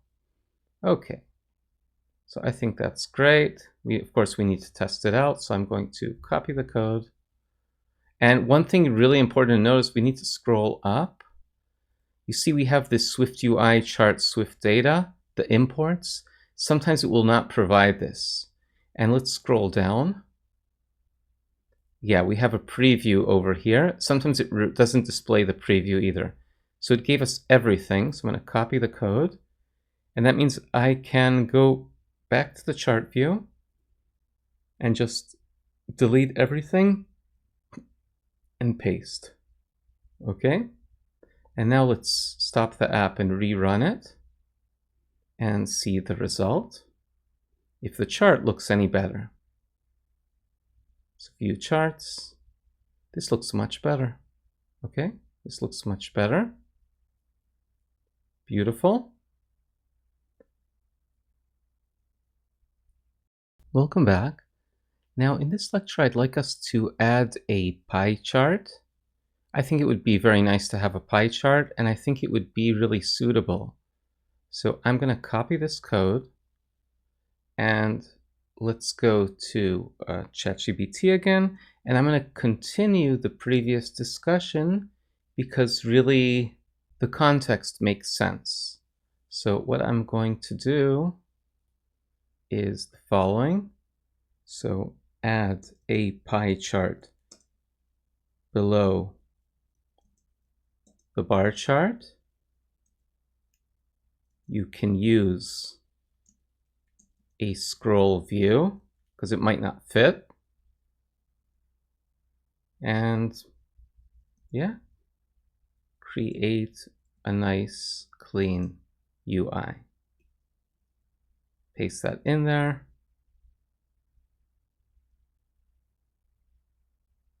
Okay, so it's going to use scroll view, bar mark, and sector mark. So sector mark is used for a pie or a donut chart. This is fairly new, the sector mark. And we have some things to note. Now I'm just examining the code. I see navigation stack, that's fine. One thing that really stands out, that bothers me a little, are these numbers, 220. It might be fine, but usually you don't want to hard code such values. There's a very good chance that I'll remove this. And I see frame height 260. Things like this usually don't adapt well between different devices, phones or iPad. Okay, and we have some kind of sorting. Okay, all in all it looks good, but something that stands out are hard-coded values. Sometimes if they're very small numbers, it's not a big deal. For example, spacing 12 usually is harmless because it's something very, very small. But frame of 220, or frame of 260, so frame is the height. It's not usually a good sign, okay? So I'm going to copy this, and it might look great on this phone, but it might not look great on other devices. So, and I see we still have the preview. I'm going to scroll up. It's still providing the imports. It's worth checking this because sometimes it removes them. So copy the code, go over here to the chart view, delete everything, paste. Okay, and let's stop and run the app. Okay, so we still have our data. Let's go to the charts. Wow, I think this looks so cool. I think this looks so cool. Mood distribution, how your moods are spread over time. Yes, this is just beautiful, beautiful. Scroll down, we have the dismiss button. I can also just grab this. Okay, really amazing. So that's our mood tracker app. It's been really fun. Feel free to try to extend it and have an amazing day. Welcome back. So let's go to Google Stitch and ask it to create a simple splash screen for our mood tracker app. I'd like to upload an image, and I have some sample images, and I'm going to use this screenshot that I took earlier. So open, okay, and the attached image can be used for inspiration. And notice we have start new app or web design, so we're going to do app. Okay, and we'll let it do its thing. Okay, and we've created our design. It's all right, not amazing. So let's add this, and we'll say the design is all right, but not amazing. I don't like the emoji. Create something a little more, I don't know, amusing for the smile emoji. And I kind of like this little smiley face. I wonder if I could isolate it. We could also try to ask ChatGPT or Cursor, or maybe we could even do this on our own. I kind of want to just grab this picture and see if I, with my very basic tools, if I can just grab this. So I have this bucket and fill with just some background. Yeah, and I think that's good. So we're going to be using this image in our project, and we can even go to Xcode, to the assets folder. Okay, to the assets folder, and drag this smiley face into the assets folder, and just change the name to smile. Okay, and we can even create a new file by going to File, New, or just pressing Command N. Command N, and I want a Swift UI view, right? Because we want to display something. So I'm going to call this splash screen. And just for now, let's create an image using a resource. Which resource? The smiley face. So let's say dot, and you see smile, dot smile. Now this won't be amazing, and it won't be, as nice as our example, but this will be a good starting point, okay? And we can combine it with the image from Google Stitch. Okay, great. So let's take a break, have a wonderful day, and see you next time. Welcome back. So I'm back in Cursor, and notice if I click on the assets folder, we can see the smile image set, and we see this beautiful smile. Okay, and now let's go over to our chat. I created a new chat, so I pressed the plus sign because I want to add a new feature. So add or create a splash screen using the image smile in the assets folder. And for inspiration, use this image.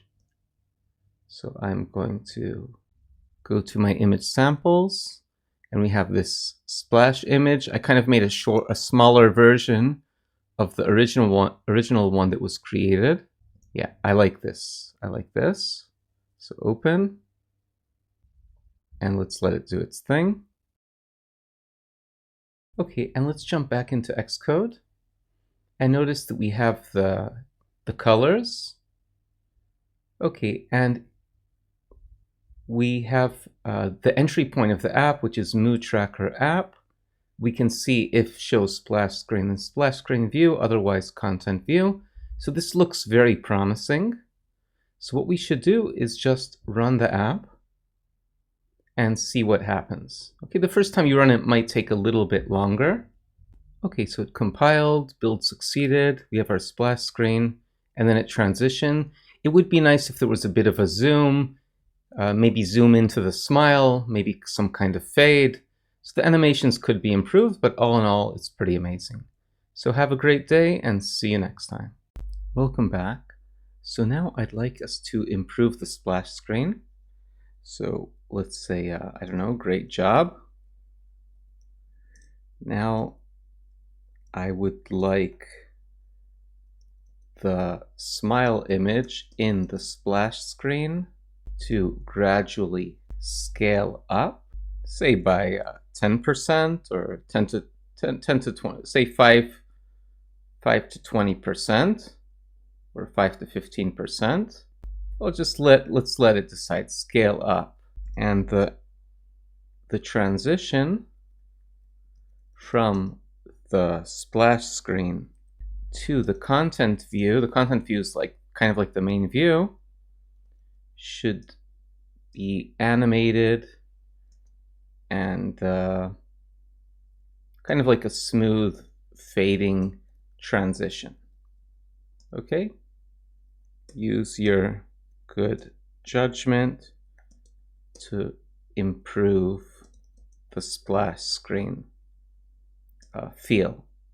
Okay, and I could use ChatGPT to improve my my prompt, but I'm just going to go with it. I think this is something fairly simple that Cursor should be able to deal with. And this is something actually we could code on our own, but again, I don't want to assume that we know iOS development at all. Okay, so it says I'll make the smile image in the splash screen gradually scale up and ensure a smooth fading transition. Okay, so it's going to use scale effect. So we see image scale is 0.5. That's half the size, so it might be too small. And some text opacity. Okay, so that will create some kind of fading transition. I don't think it will be exactly what I want, but it already sounds like it seems like an improvement.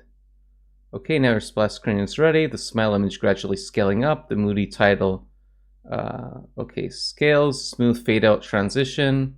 When the splash screen disappears and the content view appears, keep all.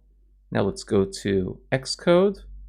Okay, refresh the canvas, and we can just run this. Now I just noticed something. I see image double quote smile, but earlier I used image dot smile, and that's actually a better approach because we might have spelling mistakes. Okay, great. And let's run the app. It seems like we have a serious improvement. Let's take a quick look. And again, we can tweak this endlessly. Okay, we can really spend quite a lot of time tweaking. So we're not going to overdo it, right? We're just going to get a result that we like. And I encourage you to create something awesome. No, this is mind-blowing. This is really perfect, really perfect. Okay, that was so amazing. I want to see it again. Okay, so let's watch it. No, everything about the animation is great. Even the part that I kind of doubted. It's like little bounce, fade in, and it also transitions nicely to the main view. Okay, beautiful. So I think this is a very nice little app. Amazing job. I'm very proud of us. And I encourage you to create apps of your own and have fun and be creative. And I'm working on the free plan of Cursor and the free plan of ChatGPT. I would imagine there would be better results on the paid plan, but you know, whatever you prefer. I'm not encouraging you to necessarily do the paid plan. It might be worth it. Okay, great. So have a wonderful day and see you next time. We're going to create a cool Android app with a very sleek design. It will be a unit converter, and it will support multiple languages such as Spanish, French, and Italian. And this will be a great opportunity to create a native Android app using Android Studio, Cursor AI, Jetpack Compose. And as you can see, I'm currently in the Italian version of the app, and the app will adapt according to the location that the user is in. So that's very impressive. So have a wonderful day and enjoy the section. Okay, welcome back. So we're going to create a prompt for Google Stitch. We're going to create a mobile unit converter app. So create a prompt for Google Stitch to create a simple, clean, and sleek unit converter mobile app. Okay, and we see the app goals: fast, intuitive, zero clutter, feels premium and lightweight. Use a few simple categories: length, width, temperature, etc. Okay, some UX details, UI design. Great, so let's copy this prompt and go to Google Stitch. And in Google Stitch, make sure you're on app, not on web. Paste it in and give it a go. And this took about 2 minutes to generate, so I sped up the video so you won't have to sit around waiting, okay? Wonderful. And we have a very nice design. So great, have a wonderful day and see you next time. In this lecture, we're going to download Android Studio. So this will be the IDE we're using. So in Google, search for download Android Studio. Press enter and you see download Android Studio from developer.android.com. So click on this. And we see Android Studio, download Android Studio Otter. And you need to agree to the terms and condition. I have read and agree. Now, if you're on Windows, it should identify you're on Windows. And if you're on a Mac, so if you're on an older Mac, it will be an Intel chip. If a newer Mac, for instance, the M series, then an Apple chip. So I'm on an Apple chip, so Mac with Apple chip. And now we have to wait patiently for it to download. So I probably will speed this up soon so you won't get bored. Okay, and it's done downloading. So I'm going to double click on the DMG file, on the downloaded file. And again, if you're on a Mac, drag Android Studio into applications. In Windows, it'll be slightly different.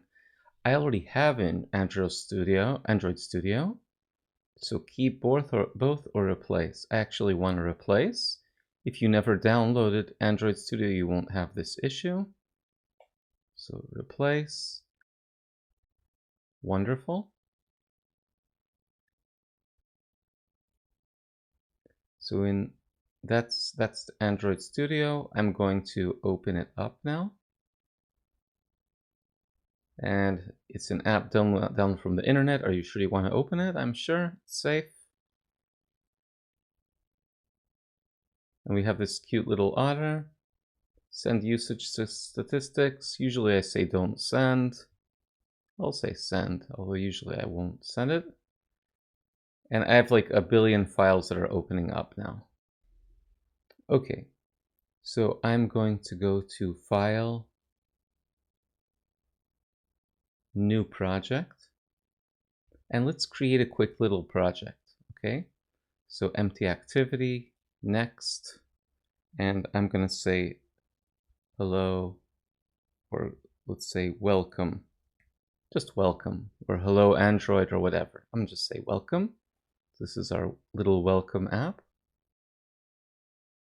Now, when you first create a project, you might need to wait a little for this. Up here, you see Gradle project sync in progress.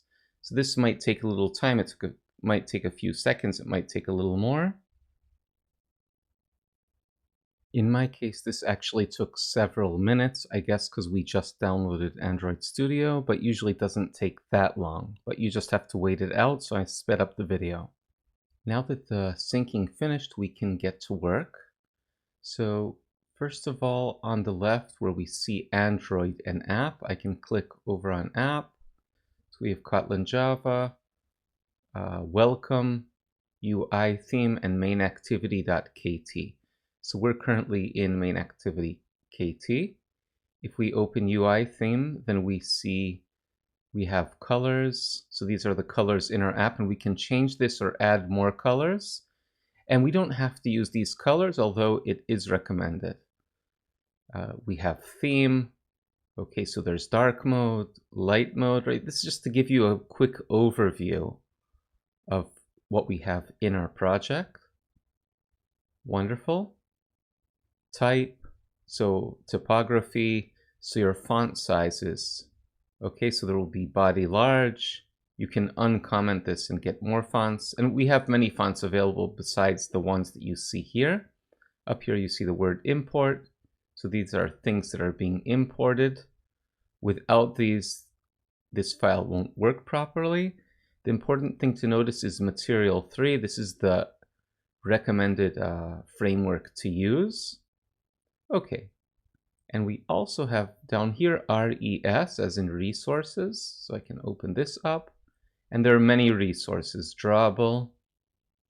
So currently just some images. Okay, not very interesting, but we'll be adding images to the drawable folder when necessary.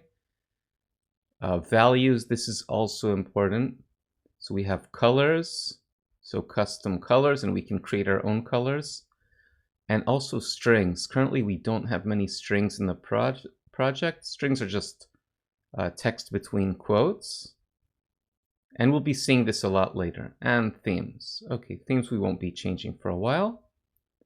And another file that will be of interest much later are the Gradle files. These set up dependencies. Sometimes you want to add something to your project, like Coil or the Room database. Coil is for images, Room is for a local database, navigation. So usually you'll add something to the Gradle file at the module level, scrolling down to dependencies. So we'll be seeing this later.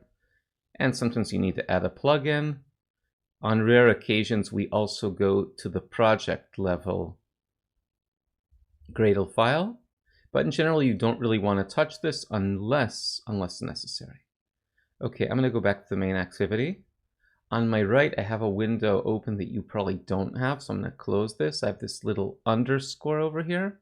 Okay, so we still have a lot of work ahead of us, so let's take a quick break, and in the next lecture, we'll explore a little bit coding, and the lecture after that, we'll download the emulator, and in the following section, we'll start to explore Kotlin. So have a great day and see you next time. Welcome back. And now up in the upper right hand corner of the screen, you see code, split screen, or just the design. Okay, I go a lot with split screen. So split screen will display a preview of your phone. Now I haven't done this yet this session, so we have to click on build and refresh. And if I scroll down in my code, you see here preview. So everything below preview, in other words, this function, so fun as in function, and we'll really get into all of this. I know maybe this is not familiar yet, but if you want to display anything on the screen, you need a composable. And in the meantime, instead of rambling on, let's just press build and refresh. Okay, so composables are things that can be displayed on the screen. We'll be creating many composables. And if you want to see it in the preview, then you need @preview. And this says hello Android. Let's try to see why. So I see welcome theme. That's a little bit less important at the moment. But if I command click on greeting or control click on Windows, that will send me up to the greeting function. And we see we have text and some modifier, hello $name. So name is a parameter that we're passing into the greeting function, and we will talk about this, okay? So let's just try to see what happens if we change the word hello to, say, hola, okay? Hola Android, or welcome to $name. Now this is not fitting in my screen, but down here we have a minus sign. Welcome to Android. Okay. Now this is not actually running the app. This is just a preview. And we can also examine the actual text composable. This text is provided by Android. So it's provided by our compiler. So if I command and hover, I see the list of parameters that I can use, and that's a lot. For instance, we have color. So I could say comma, go down a line, color equals to color. So let's do that right here. Color dot, and I'm going to enter RED. Capitalized red. The first letter is capitalized. And we get welcome to Android. Now I would like to scroll up for a moment to the imports. And we see that we have an import of color. If I were to press Command/ and get rid of that import, that would introduce an issue because the compiler doesn't know what color is. Okay, it just doesn't know what it is because I deleted the import. If I press on this little exclamation mark, we see unresolved reference color, and I can right-click, show quick fixes, or press Alt-Enter. We'll be using Alt-Enter all the time for quick fixes. So it says, a lot of things. Usually the first option is the best. So it says import. So let's import. And there are several options for color. So this can be confusing. Usually you look for something with Android X. So Android X Compose UI Graphics. So we'll click on that, and we have this import back. Okay. So Alt-Enter is really your friend, especially when you try to import things. Okay, and we're importing quite a lot of things. Another thing to notice is if I scroll down and get rid of this color, right, let's just get rid of it altogether. Everything's fine, but now I have a warning up here. There's a warning. Let's see what the warning is. Warnings are less dangerous, but we want to be aware of them. Unused import directive, right? If I double click on unused import directive, this is still part of our code, but it's grayed out because we're not using it. So I could right click, show quick fixes, and optimize imports or remove unused imports. So let's say optimize, it'll do more or less the same thing, and that redundant import is gone. Okay, so let's scroll down again. I actually do want a color, so let's go for that again. Color equals to color dot. Let's try blue this time. And I want a color. Okay. I could also do style equals to text style. So this is where I'll use material theme. So material theme, I want the first option right here. Dot. So typography. Dot. And when you see dot, you get a lot of options. Okay, a lot of options here. It would be nice to try a lot of these options. Let's try body large. And the best way to understand this is, just to try. Now, I would like to have a lot of welcome to Android or maybe variations on that. So I could type column and down here, grab the text, put it inside the column, and maybe duplicate this a few times. Okay, welcome to Android, welcome to Android, welcome to Android. Let's change the second blue to red, and the third blue, say, dot magenta. Okay, so we have welcome to Android several times. Now, instead of welcome to Android, let's just write the number 1, the number 2, and the number 3. And I want to demonstrate something. So this is in a column. If I go to the word column and replace it with the word row, we have an issue. We need to import compose foundation layout row. So I'm going to press Alt Enter and agree to this import. And now they're side by side. Okay. So we have layout column, row, and box. And we're going to go into more detail later. So again, Alt Enter. And now they're one on top of the other. This is usually used for background colors. Okay, let's go back to column. Now this set of parentheses is important, but currently we're not using them, so I can actually get rid of these. And let's go to typography and say, let's use display large instead of body large. Whoa, okay. And notice the alignment is a little bit strange. This might bother us. Okay, so that's something to be aware of too, that we'd like to understand how to align things. And let's try headline medium for the 3. Okay. Now one more thing we can do, I can actually add the parentheses to the column. And Let's type horizontal alignment. And now I want to add alignment. So we see alignment, center horizontally, end or start. Let's center horizontally and see what we get. And now things are centered horizontally. Okay, if you typed a little fast, you might have to add Alt-Enter, right? If I go up to my imports again, we see alignment has been imported while I was typing. If you type kind of slowly, then it will add the import for you. We see that row and box are faded out because they're no longer in use. Okay, and that's pretty much it.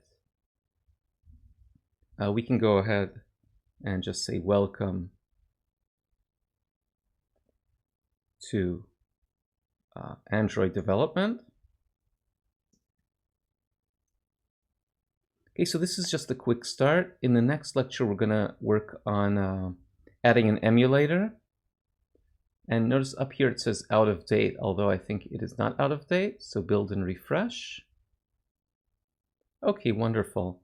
Now we're also going to be reviewing or learning Kotlin in the upcoming lectures. So we're going to spend a little time in Android Studio and then move on to the Kotlin playground and then get back into Android development using Jetpack Compose. Okay, so this is Jetpack Compose. This composable keyword is crucial. If I were to delete it, then this cannot be used to display something on the screen. So I'm going to undo. Okay. And if you want to create a composable function of your own, and we'll be doing this a lot, you can just press COMP, composable, and this must be capitalized. So my main screen, for instance, and then we can enter some code, right? Maybe add some text or whatever, or a text field. Okay, there's a lot to learn. I'm gonna get rid of this. Let's take a quick break and see you on the other side. Welcome back. So far we've been working in the preview, right? We have this preview over here, this preview composable. If I were to delete the word preview, this whole line with preview, this would not introduce an error, but it would remove our composable from the preview. Okay, so this would be gone. I'm going to undo this with Command Z or Control Z on Windows. Undo backspace, yes. Okay, wonderful. But what if we want to really run the app? What if we want to really run the app? Then we want to press this play button. However, we need to have an emulator installed. So in order to add emulators, we can either go to Tools, Device Manager. Okay, so you see Tools and Device Manager and click on this. And you see the devices I have available. Or I could close this. And on your right, currently on Android Studio Otter, we have the Device Manager right here. I prefer using the Tools Device Manager simply because Android Studio keeps moving the position of the Device Manager. But currently, it is right here, Device Manager. And these are devices that I have downloaded.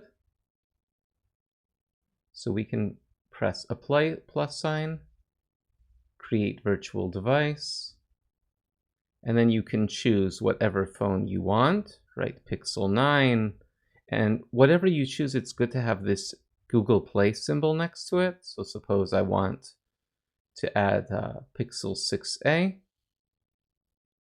So then next, and Pixel 6a, that's the name. I can say Pixel 6a additional if I already have it installed.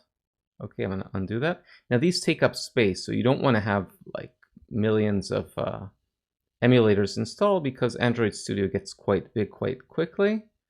Okay, and then click Finish. I'm not going to press Finish because I already have a few phones installed. And that's it for installing an emulator. So now I'm going to close this by pressing this little underscore.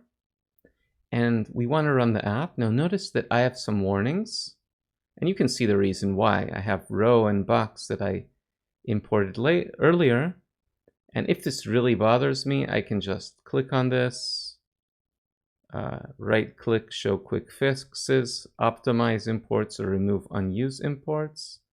We also have parameter name is never used, and that's because in greeting we removed the use of the word name. So let's say welcome $name. So now that will be removed. So now welcome Android. Okay. Now we're going to run the app, and it's basically going to call this greeting. Okay. It's not going to be calling the preview. So here we have greeting Android. And up here we also have greeting Android. But if I were to change this to greeting everyone, okay, then that would not change in the preview, but it will change when we run the app. And we'll go into more detail about the main activity, but essentially in a Compose project, your app pretty much starts from here, and the most important thing is what is your first composable within the welcome theme. So the theme is just the colors and the fonts, etc. Scaffold we'll talk about a lot later. And this is our main composable, kind of like our main screen. So we want to press this play button at the upper right, at the top of the screen, right? So you see this play next to this insect. The insect is for debugging. Press this play button and wait patiently. Things take time, okay? Things take time. And it's going to open up our app. And again, we haven't done much. It's not going to be exceptionally beautiful. And the first time you run this can take a little time. So just try to be patient. Afterwards, it's a little quicker. In general, it's quicker working with the preview. And we have our app. Welcome everyone to Android development. Okay, not exceptionally beautiful. This font was very large, so we kind of had a line break, and it's not really centered well. But we'll see how to deal with this later, and we'll create much nicer views. Okay, great. So let's take a quick break.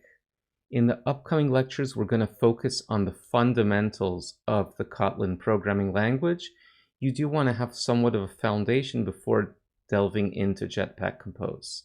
So it's really worth going through the next section. And yes, have a wonderful day. See you next time. Welcome back. In this lecture, we're going to create our unit converter project. So go to Android Studio, select File, New, and then New Project. And I'm going to choose an empty activity and select Next. And the application name, I'm just going to call this Unit or Unit Converter, even Unit Converter. Okay, Unit Converter, finish. And we have to wait patiently for the project to sync. You'll see in yellow, Gradle project sync in progress. And this can take a little time. Sometimes it's a few seconds, sometimes it's a few minutes. So we just have to wait patiently. And the project is synced. Now I'm going to open up the preview. Select build and refresh. It's always good to just see that everything is in order and everything is working. Okay, and we see hello Android. This is the preview, and you can see this right over here. Okay, the preview code. It's calling something called greeting. If I replace this word Android with unit converter, then it should update in the preview. Okay, now I can also zoom in, zoom out, so I'm set to 1000%. Okay, this is good. Great, so that's our project. And the next thing we want to do is go to cursor. So you can go to cursor, select file and new window, and you'll get this screen. We have mood tracker, tic-tac-toe, hello, Meshify, etc. I'm going to open a project. So I'd like us to open our project, and you have to locate it. So mine is located in Android Studio projects, and I called this unit converter, and here's unit converter right here. Okay, so let's open this. And I toggled the sidebar, and we see the structure. We have app over here, source, main, Java, and right here you see this main activity KT. Now this is the folder structure of an Android app is quite complex. So let me just show you that again. We have unit converter. I went to app, src, source, then main, and main activity is .kt, kt as in Kotlin. This is the programming language usually used for Android development. In the past, Java was used and can still be used, but the primary language is Kotlin. Let's click on main activity.kt. Let's make a little room, and we see our code. Recently, I did this change unit converter. So let's change this too. So let's say hello unit converter. Okay, I'll save this, and I want to go back to Android Studio and see if this change has been made. And back in Android Studio, we see this change, okay? Now, we can also look at the folder structure here. It might look different. So we have app, Kotlin Java, com example unit converter, main activity. Now, if I were to click on Android here and scroll up to project, we usually won't use this, but if I do click on project, then it's kind of similar to what we had a moment ago in cursor. You see this app in bold. So app, source, main, Java, and then main activity. Okay, so this is the path that we took in cursor. Okay, although normally in Android Studio, instead of selecting the project option, we select the Android option. Okay, great. So everything's working. Still not very impressive, but we do want to just set up the project. Great, so let's take a quick break. Have a wonderful day, and see you next time.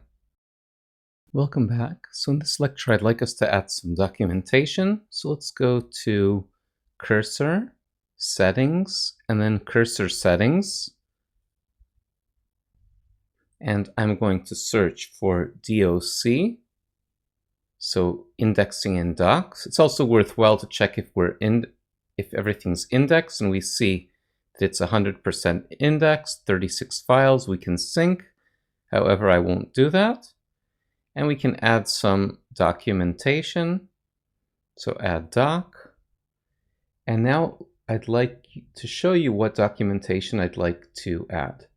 So I searched for Jetpack Compose documentation, Kotlin documentation, and Material Design 3.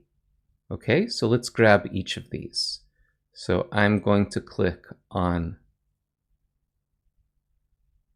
this right here. So developers, Jetpack Compose. I'm going to copy this link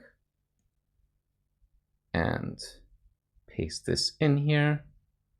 So Jetpack Compose, confirm. Excellent. Now let's add another piece of documentation. So like I said, Kotlin documentation. I'm going to click on Kotlin docs, Kotlin documentation. And all of these links can be found in the resources folder of this section. So I'm pasting this in. Press enter, of course. Kotlin, confirm. Beautiful. And next, Material Design 3. Click on that. Copy this. Add documentation. Paste this in. Enter. Material Design, confirm. Okay, and we added documentation to our project, and that's great. We also have some other types of documentation, P5.js, Swift. We can remove these if we want. Okay, great. So let's take a quick break. Have a wonderful day, and see you next time. Welcome back. So in this lecture, I'd like us to add some cursor rules. So I am going to go to our browser and search for cursor.directory. And we can search for Kotlin or Jetpack Compose. So we see Android. Perfect. Android. So we have these rules over here. I'm going to go back and just copy the rules. And next, let's go back to cursor. So let me just make this a little bit larger. Okay, you are a senior Kotlin programmer with experience in Android framework, etc., etc., etc. Copy this again. Go to cursor, and we want to add rules. And I prefer to search for this. And why am I searching? Because who knows, maybe the user interface will change again, right? I want to keep the course up to date, but I know if I search, then this will, help a little bit. So let's add a new rule. User rule, project rule, project rule. Okay, rule name, I'm going to call this Android rule, and paste the rule in right below that. Done. And we added our rule. And if we want, we can go back to this over here. And there's also rules for Kotlin. Okay. For example, let's check this out. Maybe this rule would be useful too. Basic principles: use English for all code, create necessary types, Pascal case for classes, etc., etc., functions. But I don't want to overdo it. I don't think this is necessary. Great. So we added a rule. And you could create a rule using ChatGPT or any other method that suits you. So have a wonderful day and see you next time. Welcome back. So I'm going to create a plan, and I'm going to go back to our ChatGPT prompt for Google Stitch. So let's say convert this to a prompt for cursor AI as a plan for the unit converter app. This, I'm trying to decide, this should be a single paged app. Okay. So here's a cursor optimized prompt that works well when asking it to plan and build a project. So prompt app overview. Okay, UX behavior.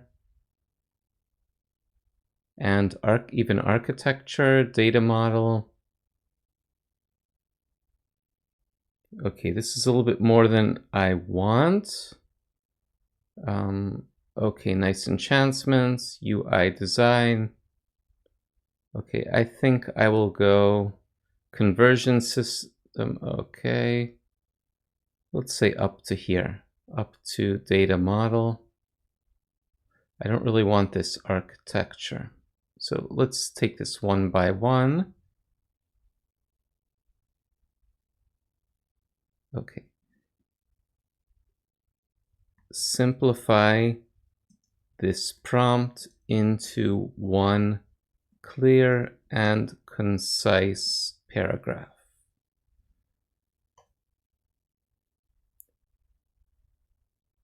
Okay, I want to keep things simple. So I'm going to copy this, go to cursor, and go to plan. So create detailed plan for accomplishing tasks. Paste this in, run it. Now I am using the free version of Cursor, and you can run out of tokens. It resets on a monthly basis, and actually it just reset for me. So a few days ago, I could not continue to use Cursor, and that's the price of using the free plan. However, with the free plan, we do have quite a lot of power. Obviously, if you pay, then things will be more powerful. But I did not want to assume that one has to pay for the cursor plan to take this course. Okay, so I'm going to speed up this video. Okay, beautiful. So we have a plan, and I'm going to select build plan.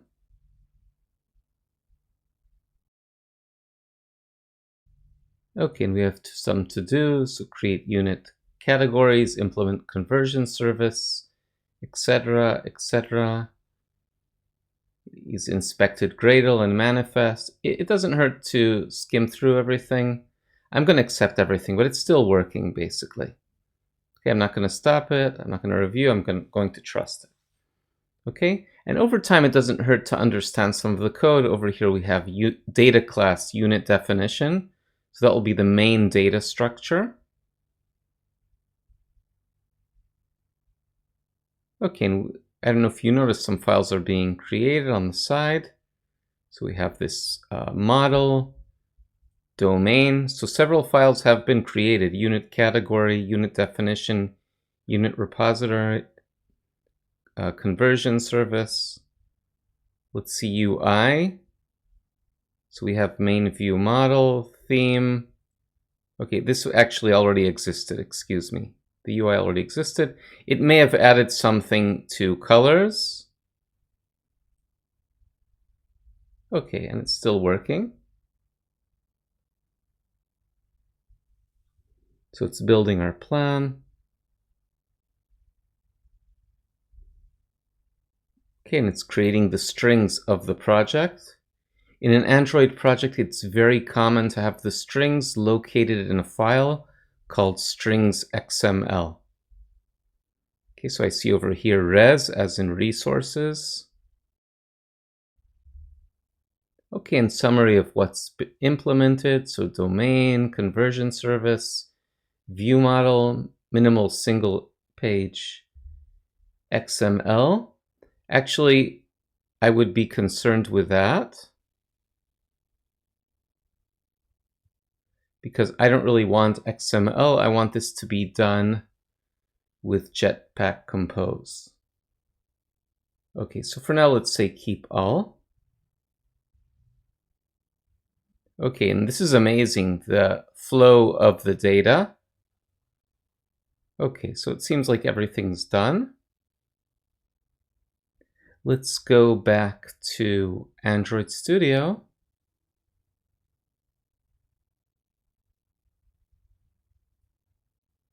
So we have our main activity.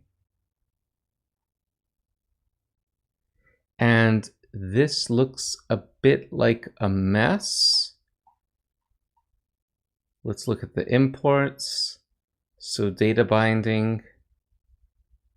And this doesn't look very good. I'm going to scroll down.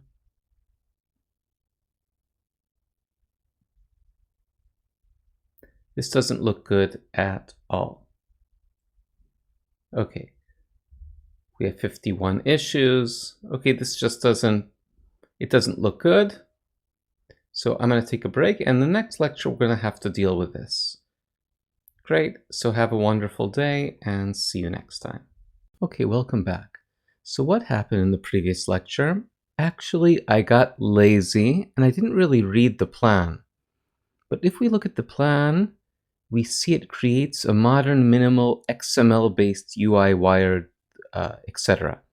Now, XML-based is really the old way to create Android projects. And now we usually use Jetpack Compose. So from the beginning, we could have avoided this. So I could go to the chat history and just go back. Okay, so revert this, or to try to fix this. Okay, so what I'm going to do over here is go to the plan,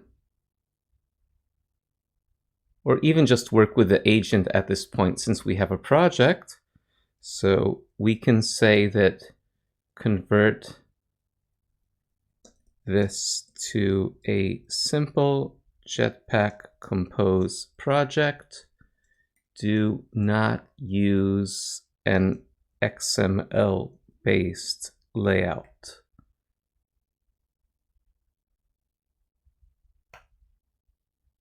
Okay, so it's really good not to just blindly, say yes to everything. So I did get a little bit lazy. Now this could be a complete mess. And really, if I would see that, this is just getting too complicated, I would literally scratch the project at this early stage and just redo it and make sure that the prompt is very clear to use Jetpack Compose. Okay, so we're done. I'm going to say keep all, but I just want you to see remove XML layout usage, deleted activity main XML. And I was actually reading things and it's looking good, so I'm going to keep all. And we can jump back into Android Studio. Now, Gradle files have changed since last project sync. Project sync may be necessary for the IDE to work properly. And we have this button over here, Sync Now. So this is a very big thing in Android development, to sync your project when you update Gradle scripts. So we have Gradle over here. So you see Gradle scripts. And usually the file you modify is build.gradle.kts module app. And if I scroll down, you see dependencies here, and usually some dependencies might be added to the project at this point. But whenever you make a change to Gradle files, it also could be this file. There's also a file libs versions toml, which is often modified. So anytime any of these Gradle scripts are modified, you need to sync. So I'm going to press this Sync Now button. And now we have to wait for the sync. And Gradle is arguably known to be not so fun to work with. Okay. Now, we no longer have a preview, right? So ChatGPT removed the preview, so we can't really see anything. Now, over here, you see unit converter screen, okay? And we also see a file, unit converter screen.kt. So that's going to be our main screen. So I'm going to double click on it. We have red dots. That's not a good sign. We have 4 errors. So there's something wrong with keyboard options. Okay. So that's one thing to keep in mind. So keyboard options is causing a problem. Now I can scroll and look for the issue, or I can click on this little exclamation mark. So unresolved reference keyboard options, unresolved reference keyboard options.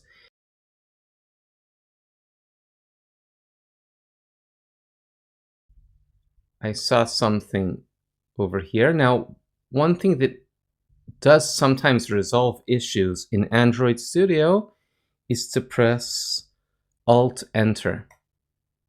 And it says import class keyboard options. So we can try that. I'm kind of not optimistic, but let's try that. Okay, and the issue actually disappeared. But we still have unresolved reference over here. And let's see what happens if I delete this. That actually solved the issue. Okay, and we see this is experimental, right? If we look at this down here, the material API is experimental, is likely to change or be removed in the future. So what we can do again is press this magical Alt-Enter, and we choose opt-in for experimental Material 3 API. Usually these experimental APIs become stable, okay? So opt-in, so I pressed Alt-Enter. Now let's just select Enter, and the issue is gone. Now I want to show you, if I scroll up, you see this right here? Opt-in, experimental Material API 3, Material 3. Material 3 is the newest design framework for Jetpack Compose, and it has 2 usages. Okay, wonderful. And we have a bunch of issues here. It's not as crucial when you have warnings.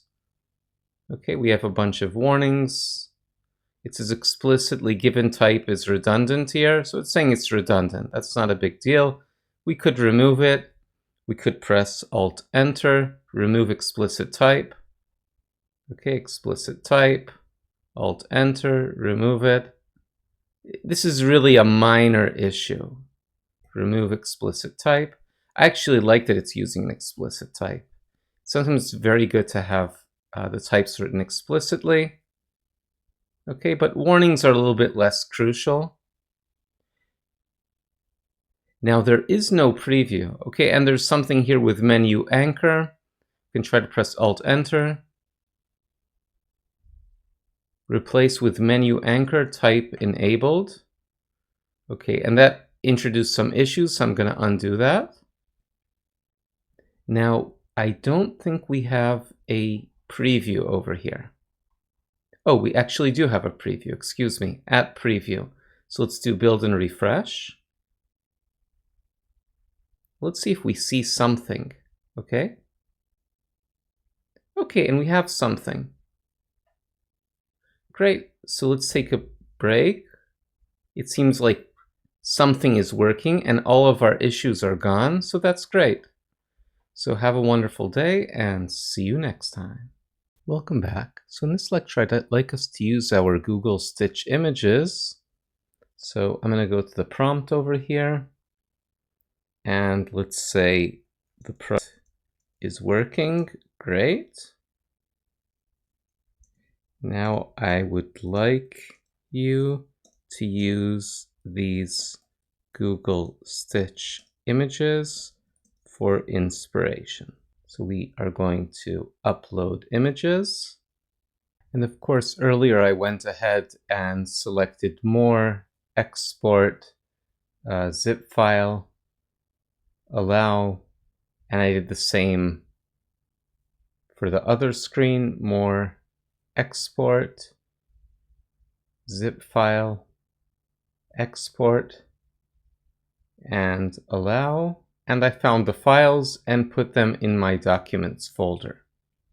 And I have a folder Stitch Unit Converter main screen. We have 2 screens here.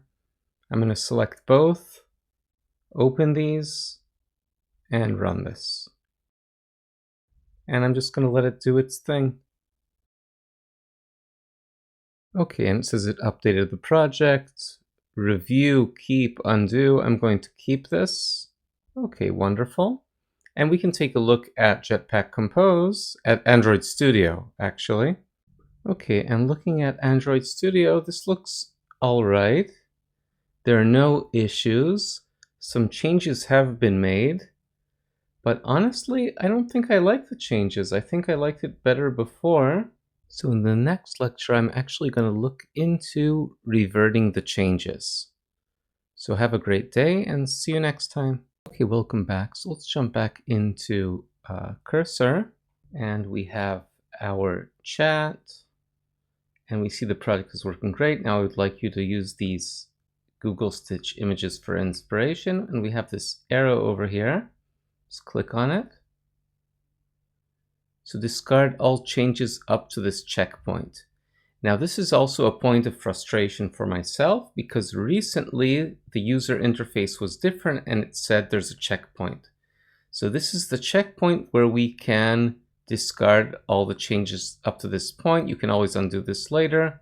Continue. Okay, I want to go back. I'm not happy with the changes made recently. Okay, I can cancel. So you see this arrow? It'll take me back in time to this point, or I could go further up, right? Return to the XML-based layout, which obviously I do not want. Okay, so we're going to undo this last action. Click on this arrow. Discard all changes up to this checkpoint. Yes, continue. And let's jump back into Jetpack Compose. And we're back in Jetpack Compose with our old interface that I think was much nicer. Okay, great. So have a wonderful day and see you next time. Welcome back. So let's try out our app. Okay, so I'm back in Android Studio. One thing we could do is go to the preview, these three little dots over here. Go down to Start Interactive Mode.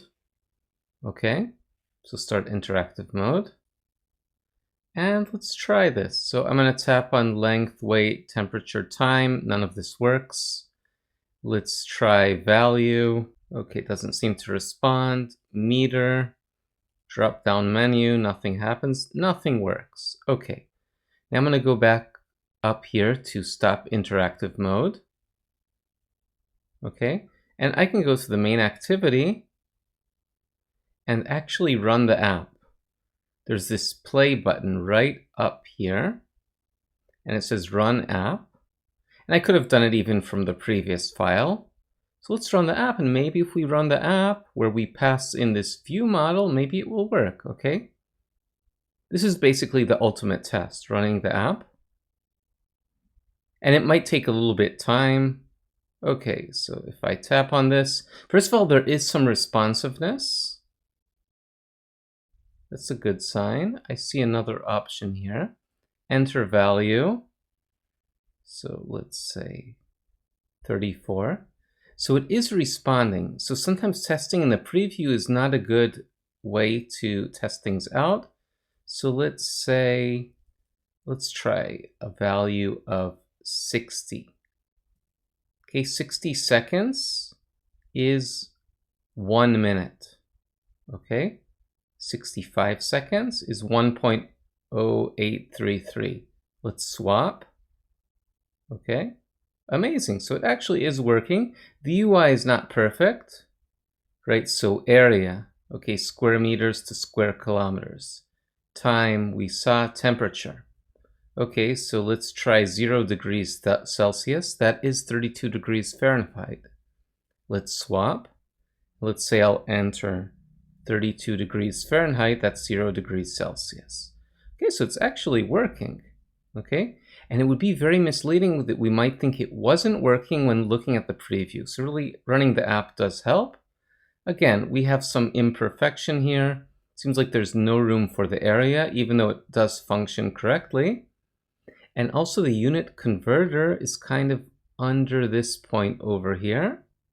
Okay, great. So we have some room for improvement. On the other hand, it is working. Okay, so that's very encouraging. So have a wonderful day and see you next time. Welcome back. So in this lecture, I want to take care of the title over here with the unit converter. So I'm going to go back to cursor.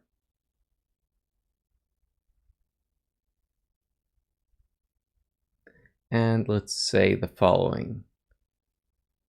So the title of the unit converter app is too high. Try using a top app bar and a scaffold. So this will be my first attempt. So Android projects many times have a top app bar and something called a scaffold. And I hope that will resolve the issue. If it doesn't, we can revert, or we could add an additional prompt. Okay, so we'll just wait patiently. And I'm really only trying to resolve one simple issue here. We had other user interface issues, but I want to start simple. Okay, and we see review changes. There's been changed to one file. I'm going just to keep it. And now let's go back to Android Studio. I'm gonna stop. Now the change won't update in the emulator. I have to stop this and rerun it. Okay. Okay, and we have some issue, a material API. So I'm going to press on center to line top app bar, Alt Enter, opt in, resolve the issue. Okay, so that's good. And now let's run this again.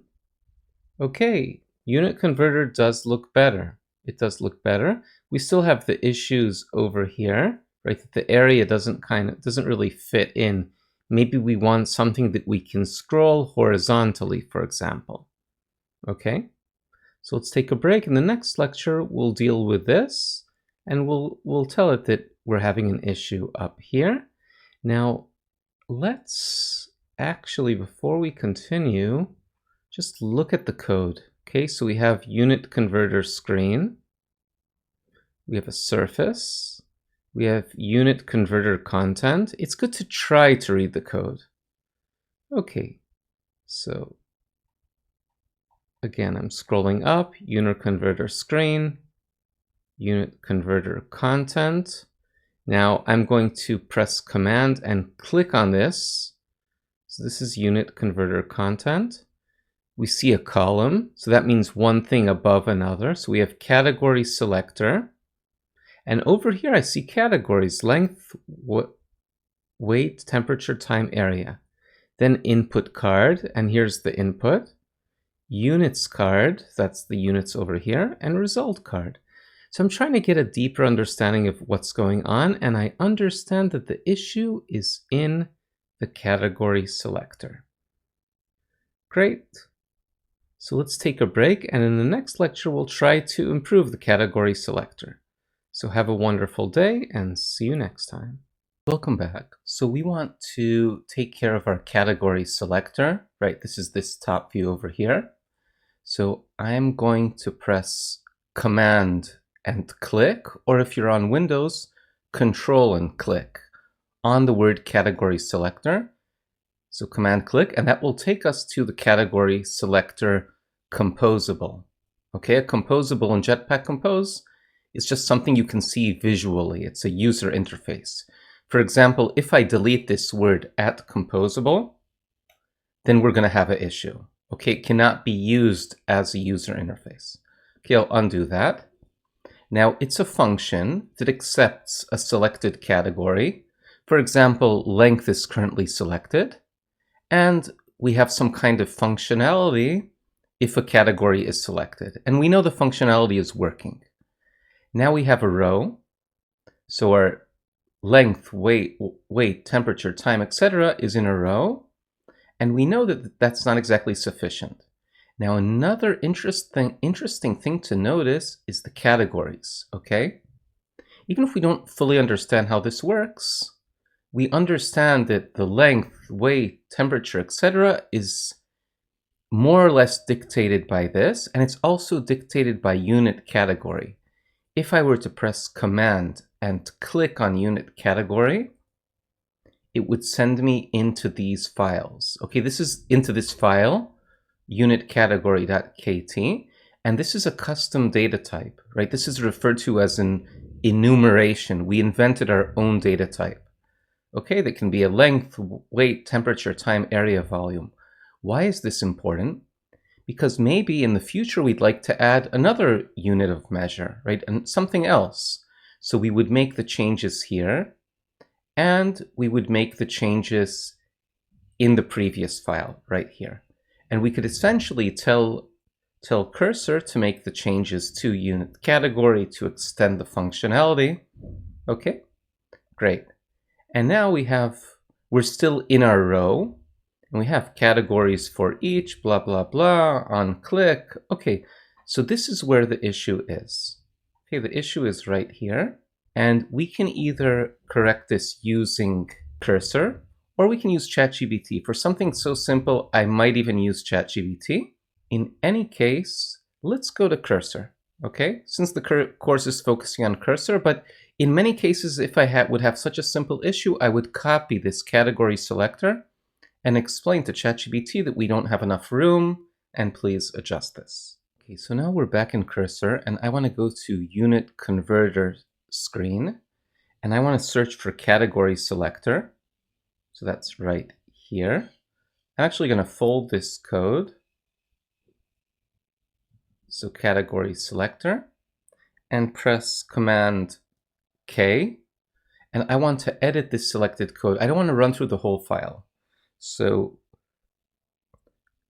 we do not have enough room to display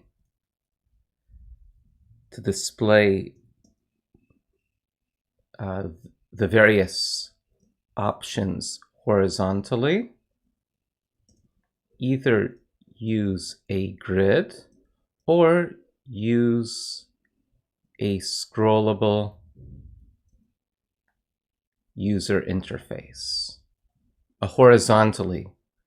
And I think I prefer the horizontal option over a grid, but you decide which one is better from a UI UX perspective.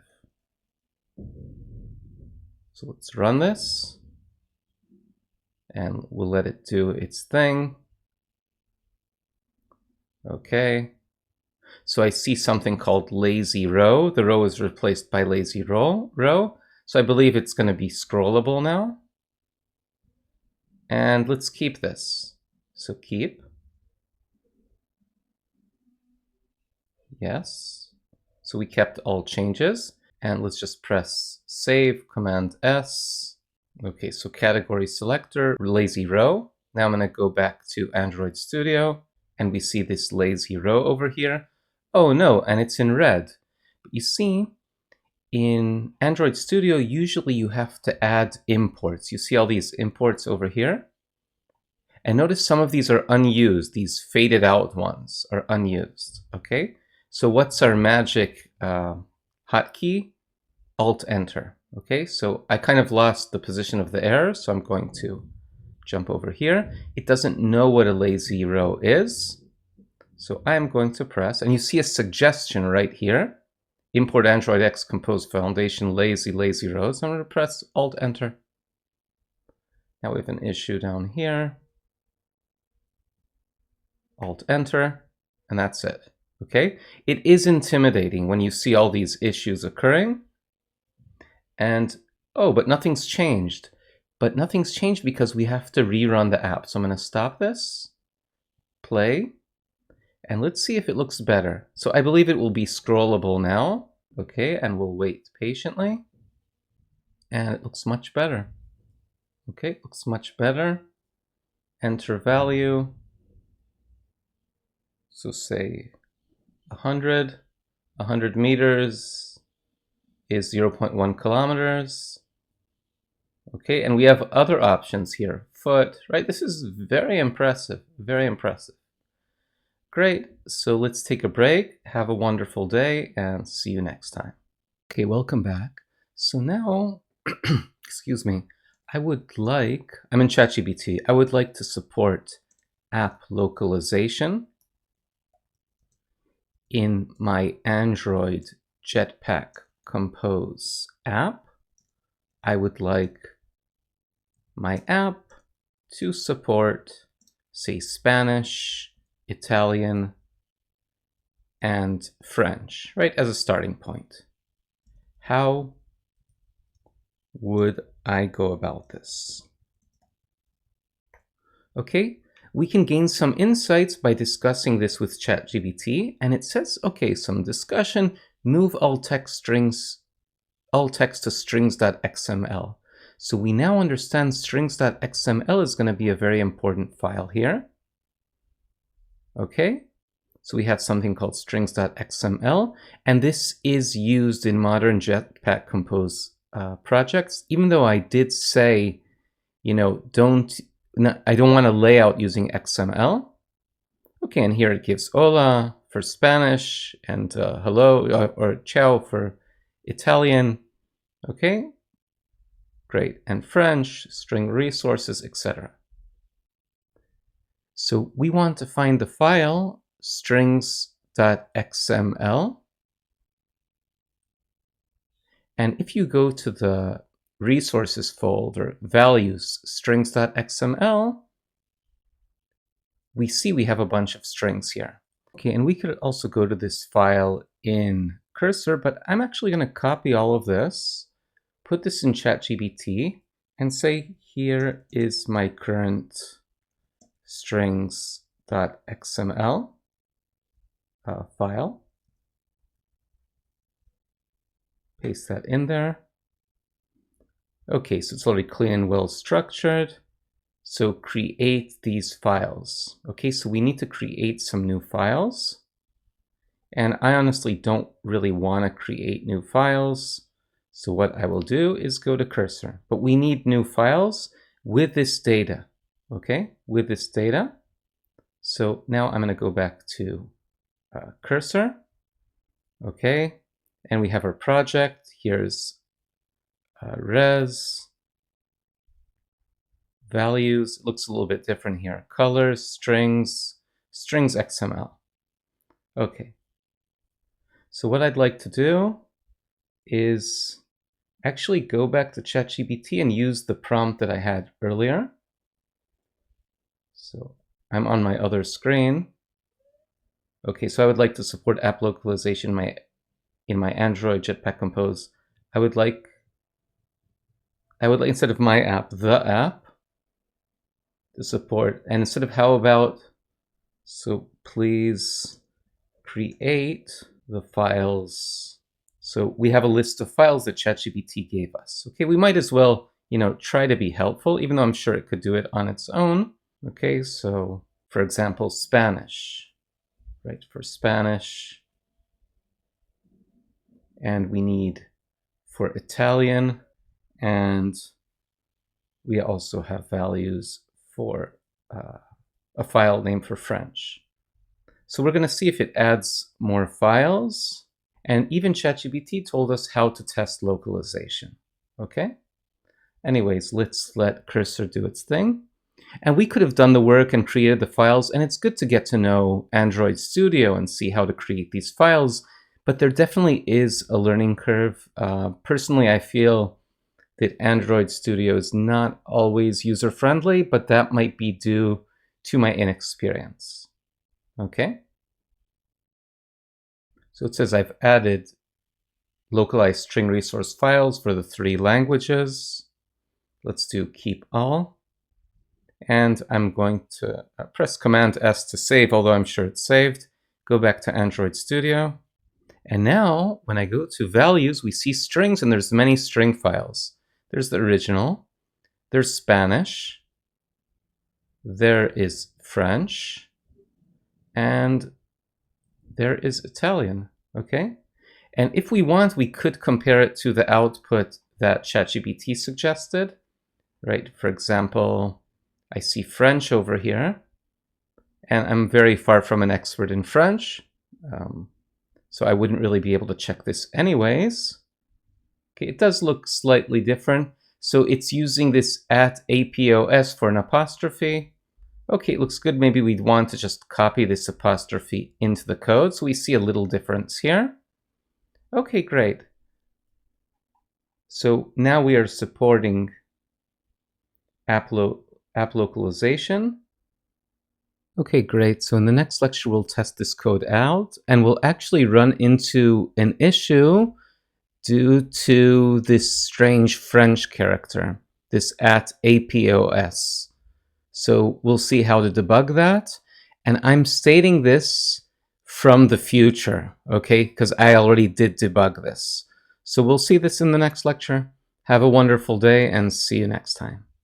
And the question is, does it work? So to test the localization, go to Android Studio settings, system language, emulator language, change, or on the device change the system language. Okay, either way should work. So I could run the app, say play, and I'm getting an issue here. So I'm gonna actually copy this, go to cursor. So in Android Studio, I get the following error message when running the app. Okay, so it's mentioning some kind of characters, poorly formatted XML. Okay, searching the web. Okay, now maybe something's off in our files. So if you paste the full AAPT error block with file in line, I can point to the exact string causing it. One thing that I would like to do is go back to Android Studio And I remembered this strange thing over here, the @8pos. Let's get rid of it. I just want to check if it's that simple. Okay, I'm looking through all of the files. Let's run this. And that fixed the issue, okay? It's kind of mind-blowing. It's kind of mind-blowing. So it was right here. Okay, this symbol didn't work properly. So I'm just going to add a little apostrophe. No, I need something else. Anyways, let's leave it as it is for the moment, or what we can do, this is the French version, right? So we had French over here. Let me find it. Italian, French. I can copy this, or even just take this line right here. This is the line that was causing the issue. Okay, and let's replace this. Okay, and I think this character is okay now. So run the app. Amazing, amazing, amazing. Now our app successfully compiles, and in the next lecture we can test if localization is working or if we have to make any further tweaks. So have a wonderful day and see you next time. Okay, welcome back. So in this lecture I'd like to add support for multiple languages in the emulator, and make sure the emulator is open. You can run your app or not. I have the settings right here because I used it recently, but if I didn't have it, I could search for settings, go to settings. I want to scroll down to system and go to language and region, and then go to system languages. Currently I have English United States, and we can add a language. Okay, so if I press the plus sign, we could add Spanish. Here there's a suggestion, Spanish of the United States. Okay, so I added that. Let's add another language. Let's say I want to add French. Okay, and I can choose Canadian or for France, and that can cause some issues sometimes. I'll choose French of France. Let's add another language. Say Italian, Italiano.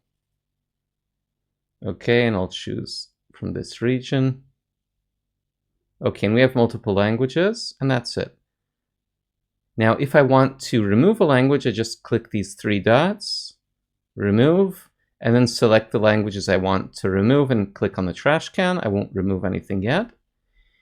So system languages. And if I want, say, Spanish to be the system language, then I just grab these two bars and move this up here. And now change it, Spanish is the system language. Or if I want French to be the system language, I just move this up here. French. For now, I'm going to go back to English. So let's move English up here, up to the top. So English is the system language. Okay, in the next lectures, we'll test if our app actually works. I do expect there to be some problems because we have some strings that are hard-coded over here. Okay, so it's not really using the strings XML. If I go to the strings XML, we need to use these expressions, category length, category weight, etc.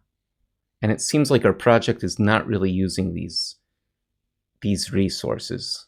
So the string resources have been created, but they're not really in use. So it's not going to localize. Okay, we'll discuss this in the next lecture. So have a great day and see you next time. Okay, welcome back. So we want to test out our app, and I'd like to share why I don't expect it to work properly as far as localization goes. Because if we go back to the discussion in ChatGPT, okay, so we need to use something called a string resource, right? So for example, if we have some text equals 2, and instead of writing hello, we need string resources r.string hello, okay? So for example, for something like this length over here, we're probably going to need a string resource, r is in resource, dot string dot, and you see these options here. So these are the possible options. For example, we're going to need category length. Okay, so I changed this over here manually. We could use a cursor to do this for us. Now let's change the language to Italian. So I'm going to grab Italian and move this up to the top, change the language, and let's get out of here. We could try to run the app at this point. And we see this word instead of length. Okay, lunghezza or whatever that means. Okay, obviously I don't know Italian, so I'm really saying this incorrectly. Okay, so if I were to undo this, get rid of this string resource, our app wouldn't work. Okay, so now in the next lecture, we're going to address this issue and tell Cursor or ChatGPT or whatever to use the actual string resources. Okay, and I can even undo this part over here.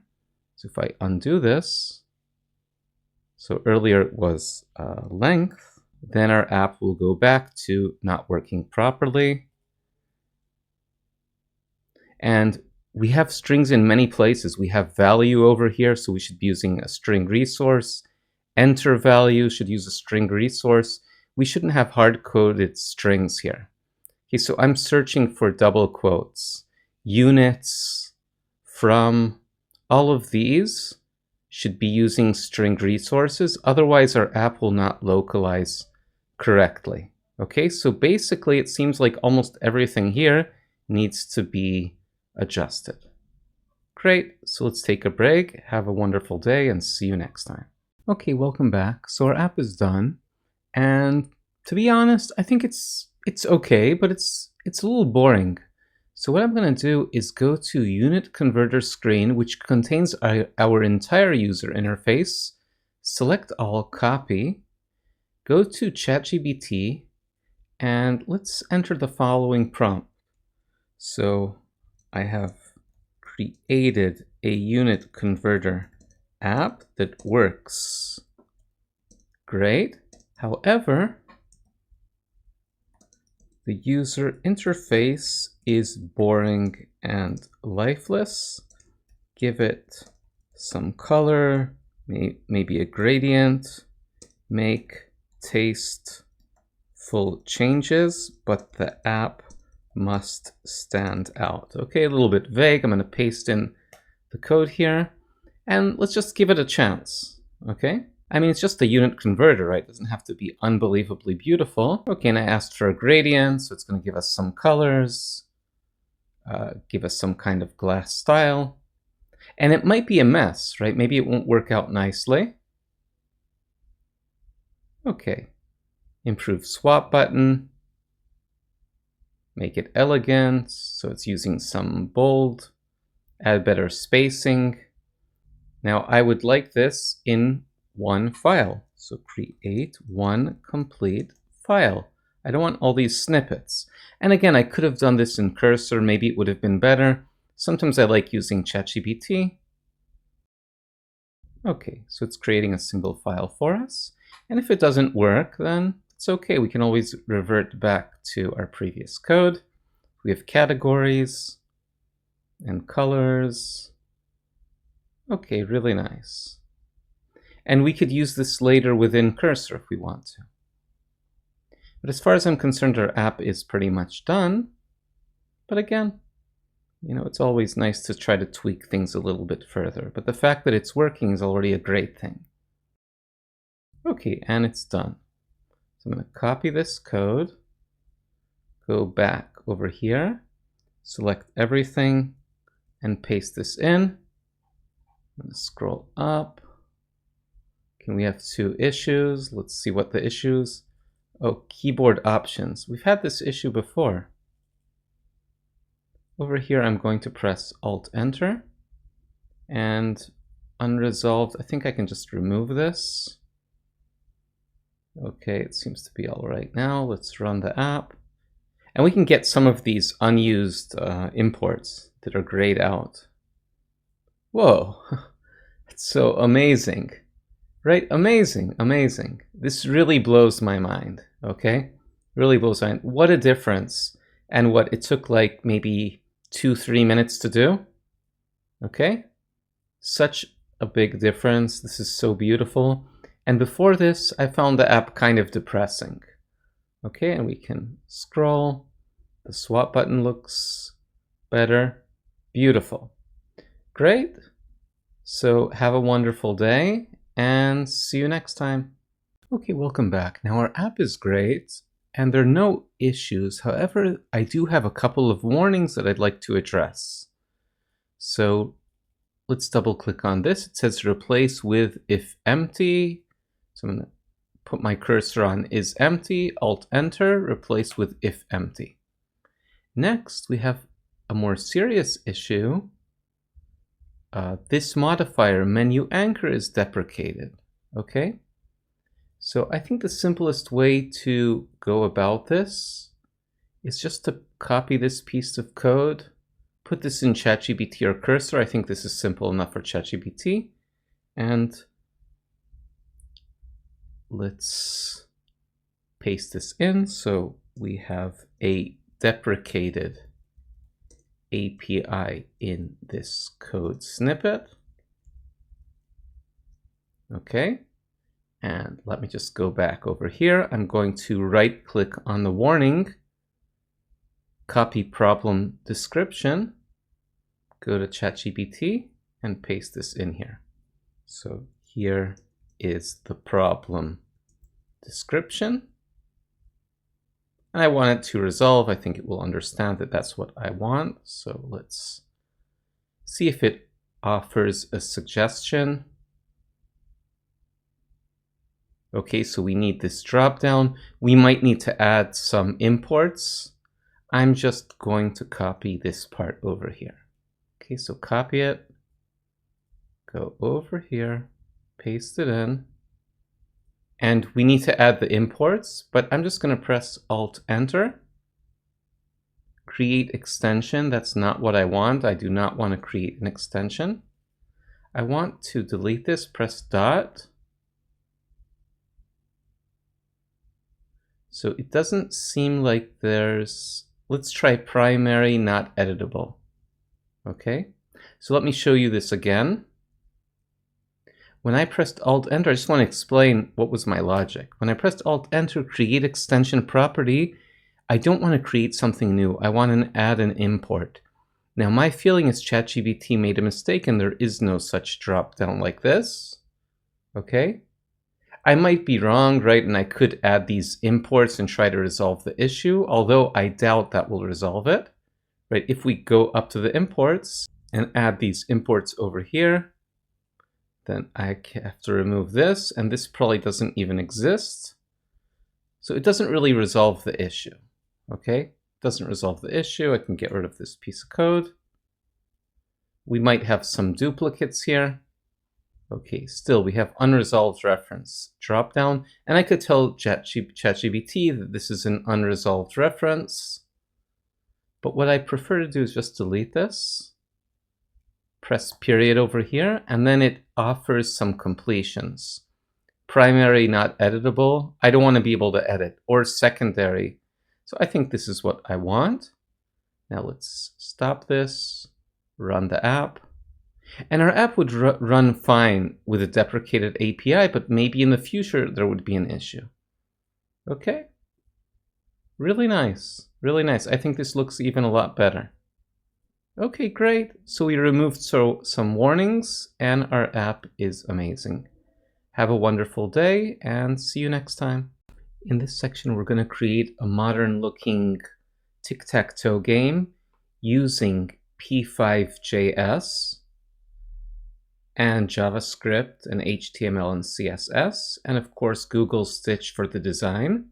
So this will be a fun little app. And yeah, have an amazing day and happy coding.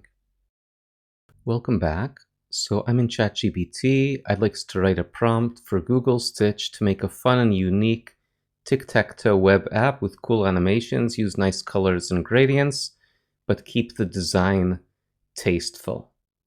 Okay, so that's my prompt. We're going to be using a little bit different technology in this section, but we'll see that soon. So here's our prompt, and I'm going to copy this. Even I'll get rid of the word prompt. So create a tic-tac web app, etc. Make it polished, engaging, etc. So I'm going to go to Google Stitch. And notice we can choose a web or an app. So make me an app for people who love apps. Okay, I want a web app. So I clicked on web. I'm going to paste this prompt into here, run it, and just wait patiently. I'm going to speed up the video so you don't get bored. Now, actually, I was deeply disappointed because this took over 16 minutes to create, and it looks like it's even still working. So at some point, I would just want to go directly into Cursor. And now my designs are gone. Okay, something unexpected happened and Stitch couldn't complete your generation. Please try again. Okay, so please regenerate. Make it quick and simple following the guidelines. And what happened to my previous designs? I don't know if I should put that in the prompt. Let's see if this will work faster. Sharpening the pencils. Okay, this doesn't look promising at all. Estimated time, 40 seconds. So let's see if it's really 40 seconds. In the meantime, I'll go to ChatGPT and say, create a prompt for Cursor. So create a prompt for the same game of tic-tac-toe using p5.js. This is a very nice graphics package, JavaScript, HTML, and CSS. Okay? And we want cool animations and a nice user experience. So we want a prompt for Cursor. And of course, we're going to pass in the documentation. So it's creating this. Let's go back to Stitch. And it's still working. Estimated time 10 seconds. I hope it really is 10 seconds. Because this was just deeply disappointing. It's only a game of tic-tac-toe. It shouldn't take 16 minutes to design. So this is a good... Okay, so we know these things aren't perfect. Maybe we should simplify our prompt. Almost there. I've seen almost there before too.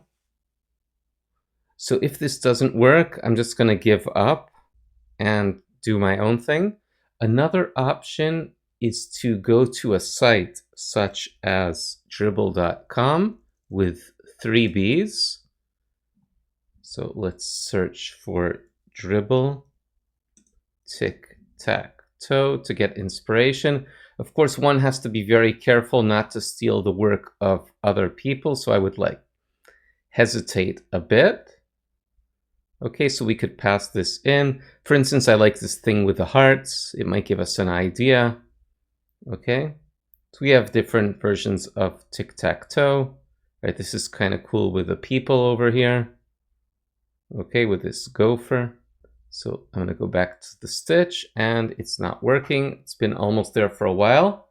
Okay, so I hope we get to keep these images because last time they just disappeared. They just vanished. Okay, this looks pretty good. Okay, and now I'm going to hover over this, click on More, Export, and let's save this as a zip file. We could do Figma or we could do something else. Or code to clipboard, but I'm just going to export the zip file. And do you want to allow Stitch dot? Okay, and it's going to be called App Companion. Yes, allow. Okay, I'm going to find that. So stitch.zip, I'm going to find that in the Finder. And we're going to also have another download for the second image. So let's go to the second, hover, more, download, allow. Okay, so stitch zip and stitch.stitch2zip. Okay, and in the next lecture, I'll open these up. We'll be using this later on. Great, so have a wonderful day and see you next time. Okay, so let's jump into Cursor. And I'm going to go to File, New Window. and let's say open project. So I'm going to go to cursor projects, and let's say new folder.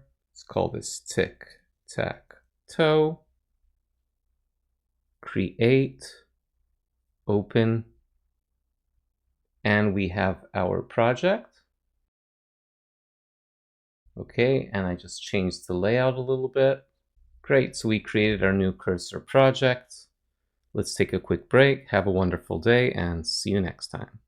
Welcome back. So I'm going to go to my downloads folder and drag in the screens to our project. So we have our first screen, and I also have another screen. So this name already exists. Screen exists twice, so I'm just going to rename this screen 2. I was hoping that it would create a separate name on its own. So we have our 2 screens that we can use in our project. Wonderful. Next, I'm going to Google P5JS documentation. So I'm going to click on this right here and copy this link. And now let's go back to cursor settings. So cursor settings, and I want documentation. So add doc. I'm going to paste this in. Okay, great. P5JS, the prefix, entry point, confirm. Next, let's go to rules. So I'm going to search for rules. Wonderful. And I want some rules. And I'm going to search for cursor.directory. So cursor.directory. So cursor directory.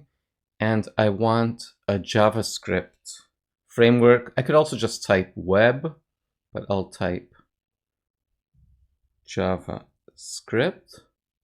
So we see Next.js, React, and finally JavaScript. For example, you are a senior front-end developer, an expert in React, Next.js, etc. Okay, so I'm going to choose one of these. So I'm going to choose the first one. Wait, let's look at this. Yeah, it includes JavaScript. So I'm going to just copy this. Copy. And let's go back to our project and let's add a new rule. So new, I'm going to set this to a project rule. So my rule name, let's say JavaScript rules.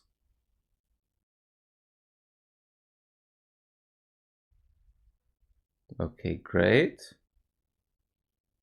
Done. So we have our JavaScript rules. Okay, great. So in the next lecture, we're going to add a skill to our project. So have a wonderful day and see you next time. Now we also have something called a skill.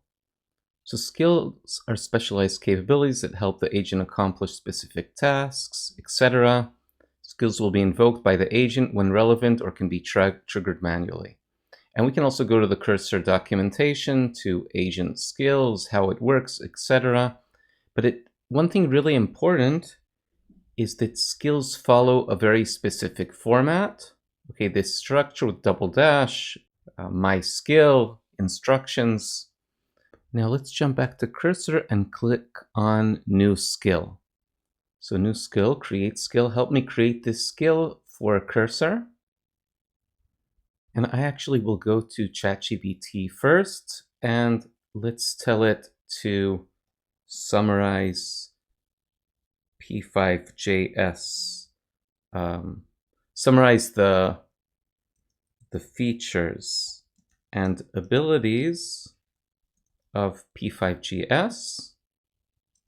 This will help us create a prompt for a cursor AI skill. And it goes on and on and on with its emojis. Please summarize this in one paragraph without the emojis. I don't know. I kind of don't have patience for those emojis. Let's copy this, paste it into cursor, and we're going to let it do its thing. So creating P5.js skill file. Okay, where should this skill be stored? Project skill, available, shared with this repo, personal skill, across all, what should the skill optimize for? Okay, so let's say this is a project skill. What should the skill optimize for? Vanilla browser, vanilla. I don't want to use React or Next.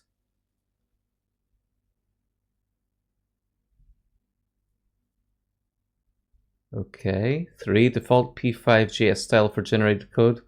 Global mode, beginner friendly, instance mode. I want beginner friendly. Continue. Okay, so it's going to add a project skill under cursor skills. Okay, and it's creating some directory and thinking. And we can see over here that really it did create some directory for skills. Okay, and it's really working. I see some circles. Okay, great.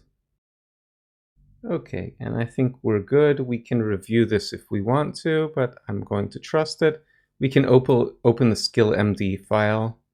So this is the file that it created, and I want to keep it. But let's wait for this to finish. Okay, so I'm going to keep this. And we created our skill.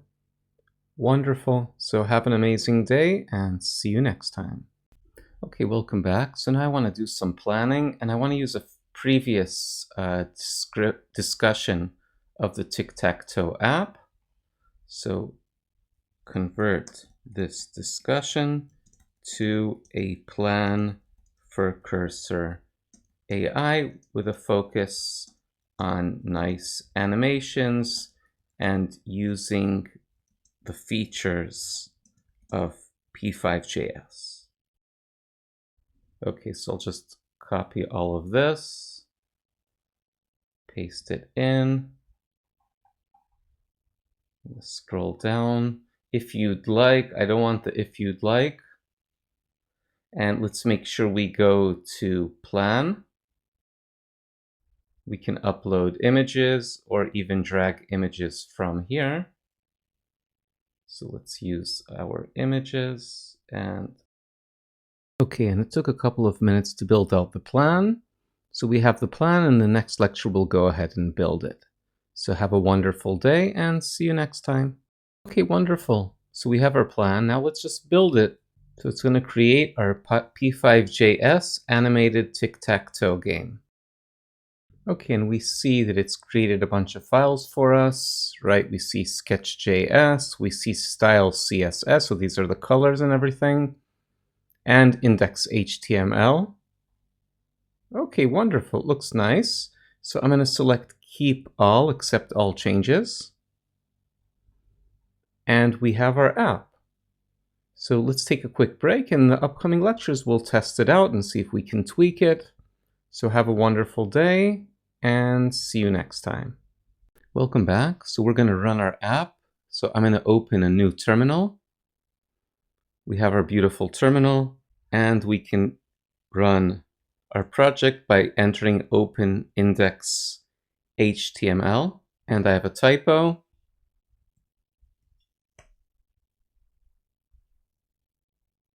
Whoa. Okay, so it looks cool. Let's try to play.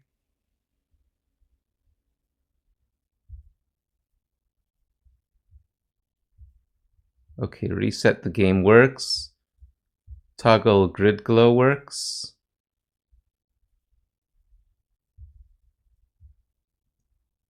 And the game doesn't work. Okay, so let's go back to cursor. I'm going to go into sketch.js and just take a quick glance. So initialize board, attach controls, update turntable. Okay, but let's just try to debug. So debug. So the app is not working. Namely, when I tap on the grid, no X or O appears. There is no response. Fix this, and also test whether or not a player wins or if there is a draw.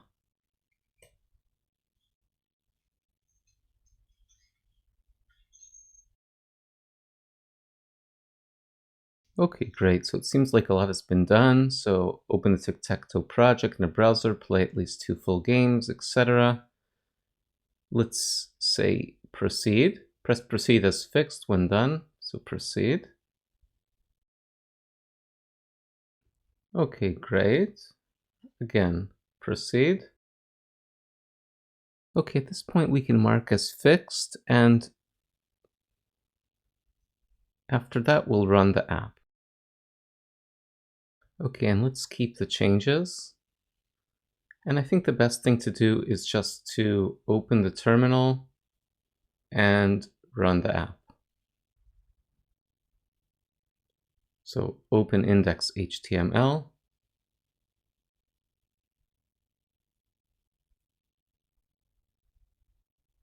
So if I hover, we can see the possibility to tap a circle.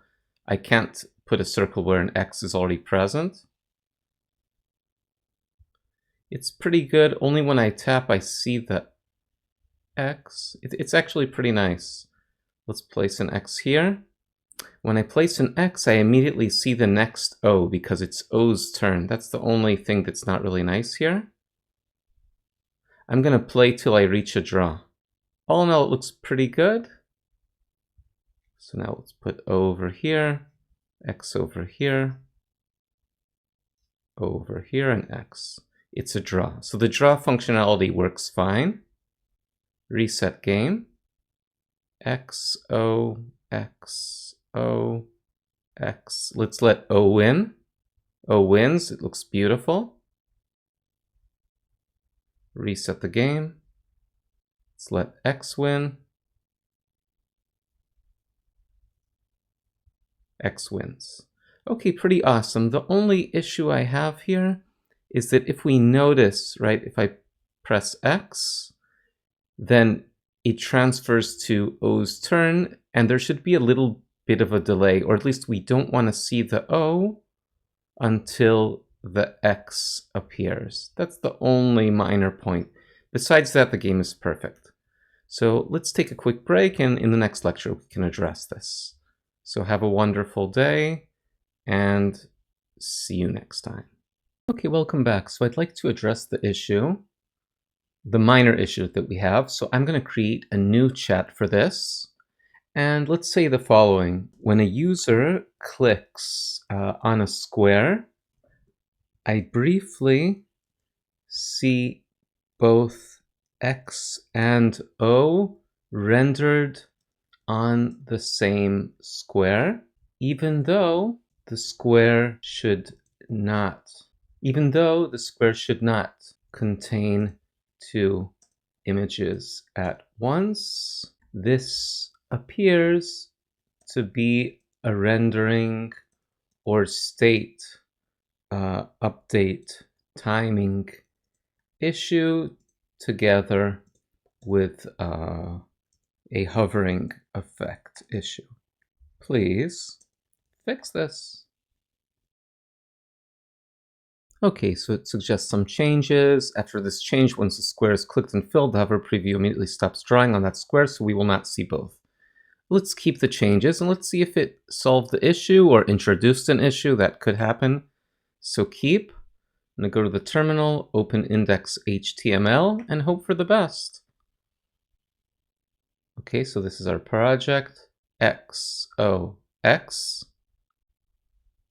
And I don't see this happening. I don't see the issue. Yeah, our app is great. Let's just make sure it works. So I'm gonna create a draw. Oh, no, this is a win. I accidentally made X win. Okay. reset game.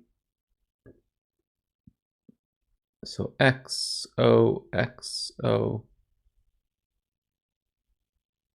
say over here, X.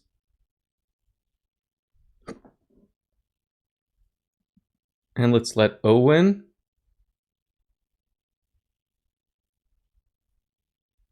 You know what, I'm curious if the last move is a win, if it will really be a win or a draw. I'm pretty sure it'll be fine. But let's say we'll do this. And the last move, I'm going to let X win. Yeah, X wins. Wonderful. So we have our very cool game. X has won two games out of the one. Let's play some more. X wins again. Okay, really cool, really cool. Toggle the glow. So I think this is awesome. So we created a cool little game of tic-tac-toe. And you can be creative and try to extend this, add more functionality, maybe improve the graphics. And I only noticed this now. According to the player, this is kind of hovering out or has like a little shadow. Really nice, really nice. Great, so have a wonderful day and see you next time. So in this section, we're going to create a cool little app showcasing Three.js. This will be a Three.js tutorial app. And we'll have this little toggle button where we can see some 3D images and textures. And this is actually me skateboarding and the moon and a Taurus. So let's get into it. Welcome back. So I watched a tutorial on Three.js, beginner's tutorial. Okay, build a mind-blowing 3D portfolio website. And all I did along the way is just take some notes. Okay, take some notes and mention that I want to maybe demonstrate or summarize geometries. Now I'm going to take this messy note and let's create a prompt using ChatGPT. So convert this summary to a prompt for Cursor AI, which will generate a Three.js project, which explains geometries in Three.js. Paste that in. Okay, and I mainly summarized what I heard during the tutorial. Okay, and I don't actually like this structure. Maybe we can go with this. Convert this to a single prompt, which I can paste into Cursor AI. Okay, so do not use React, use Vanilla.js. Exactly, that's what I wanted, that's what I stated.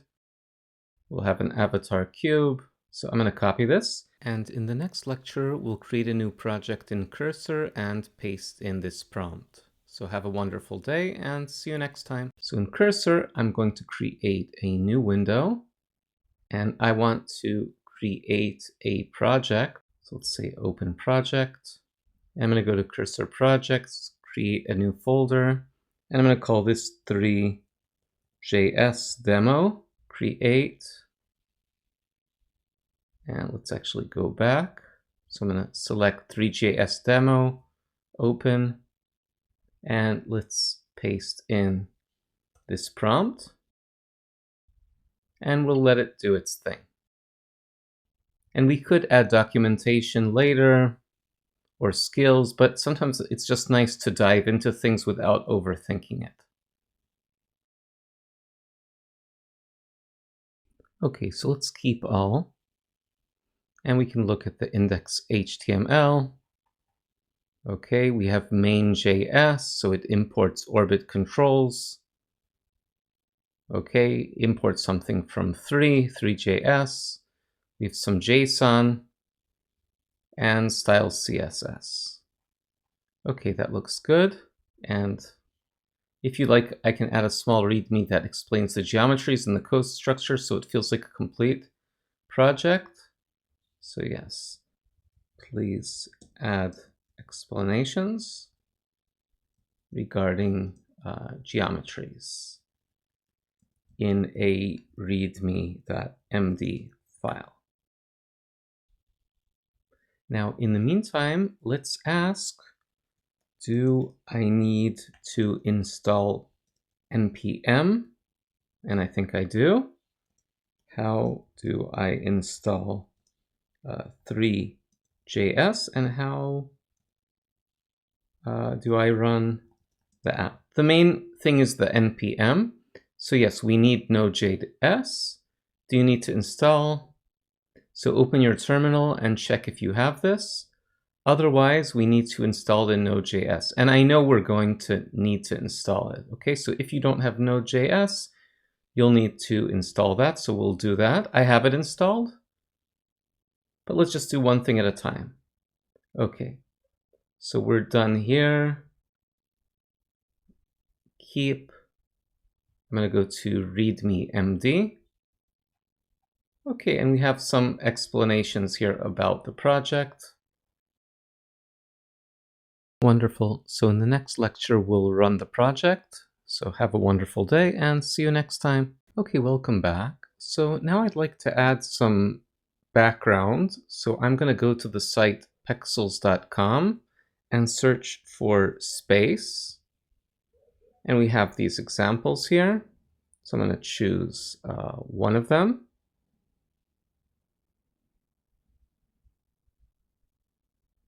Let's say this. So I'm going to download and rename this space. Let's go back to cursor. I'm going to my downloads folder and dragging in space.jpg. Okay, and now let's create a new chat. So create a nice background using the file space.jpg.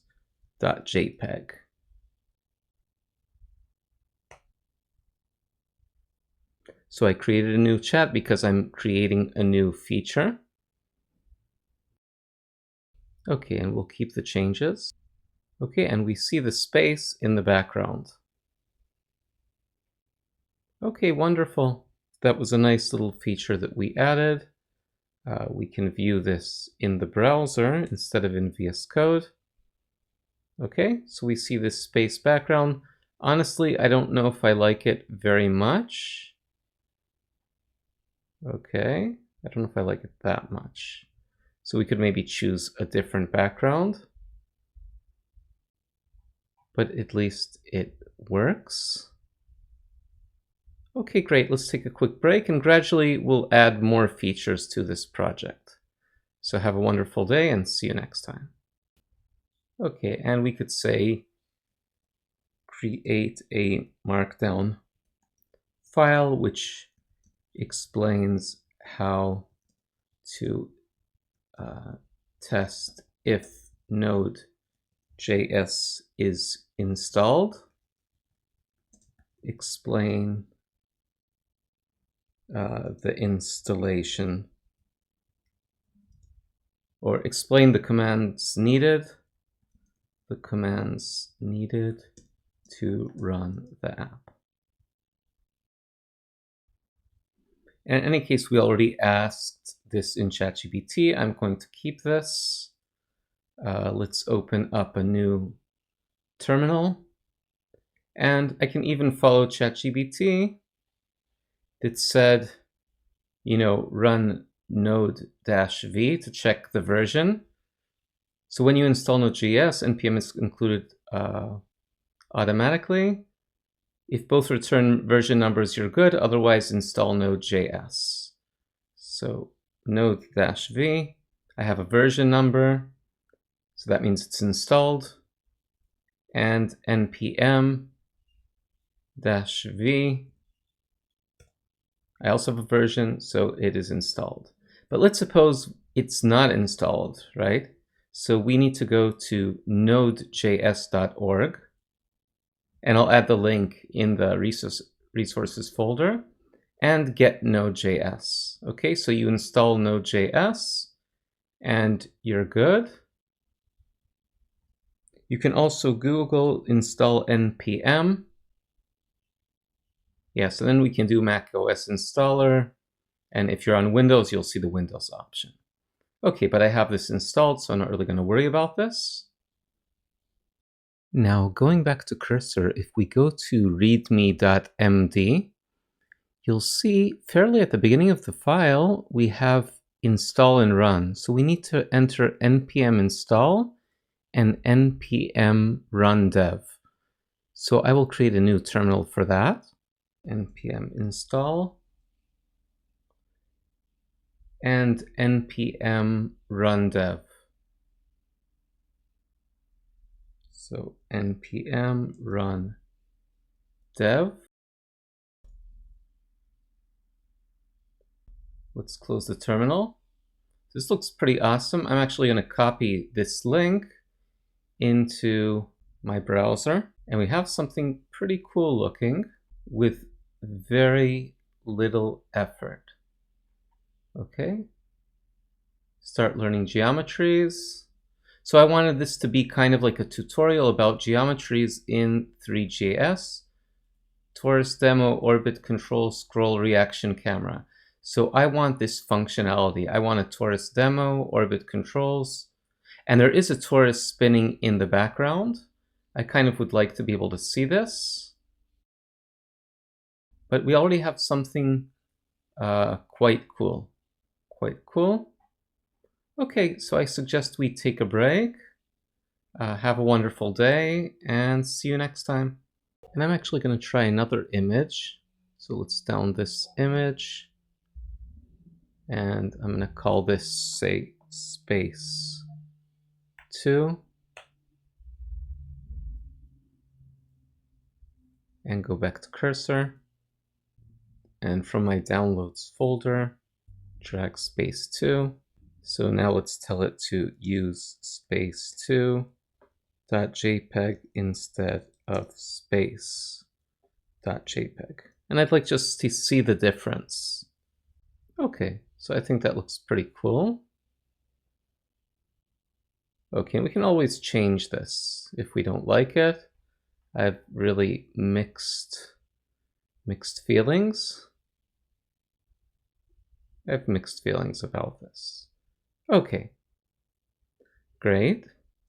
Okay, welcome back. So I created a new chat, and I kind of would like to have a toggle button to hide the text. So let's create a new feature. Create a toggle button which hides or shows all text. Make minimal changes to the user interface and layout. Minimal to no changes. In other words, I like the layout. I don't want it to change the layout. And I might change the space image. I'm not so sure I'm happy with it. So I'm looking at this, and it should automatically update. So it's still working. Okay, and I just noticed the change. Maybe it's this? No. Oh, here's hide text. Maybe it's that button. So, oh, it's still working. I would like to see the change happening. Okay, it's still working. Maybe I'll split the screen. Okay, you should see a little hide text button in the hero callouts.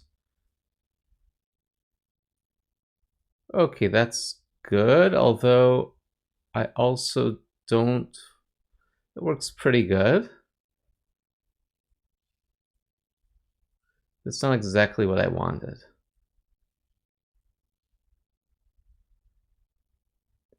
So actually,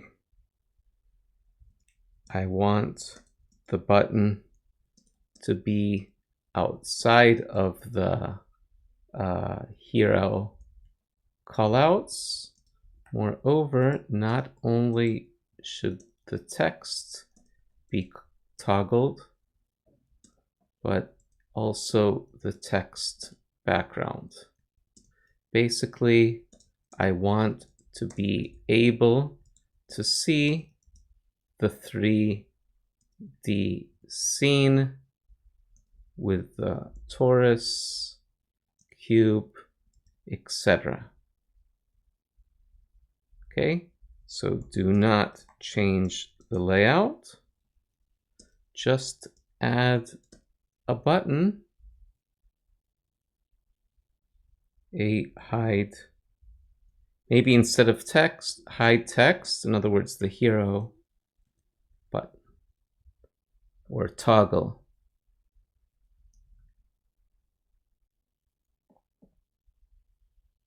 Okay. So I'm going to leave this open because I would like to see the changes happening live.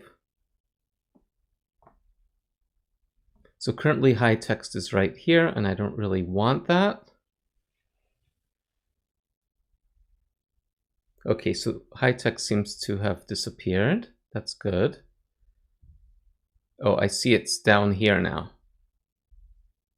If I tap it, okay, it's also not exactly what I wanted, but maybe it's not quite done. It does look pretty cool, to be honest. It's nice that we can see the functionality occurring live. So great, but not quite there. There is some blurriness and some boxes that still appear after toggling. I want to be able to see a pure background when the text/hero is hidden. Okay, so it's working. I'm going to click hide text. Oh, that looks better. But the button is gone now. See, I can't undo this. This is actually a lot better, but I can't get the button back. Okay, so this is much better. However, when I click on hide text, the button vanishes. Please place the button at the upper right hand corner of the screen, independent of the heroes. Let's see if that will do the job. I'm going to refresh this in the meantime. So I see hide text. Kind of afraid to click on it. We can always refresh. I'd like this hide text just to be up here.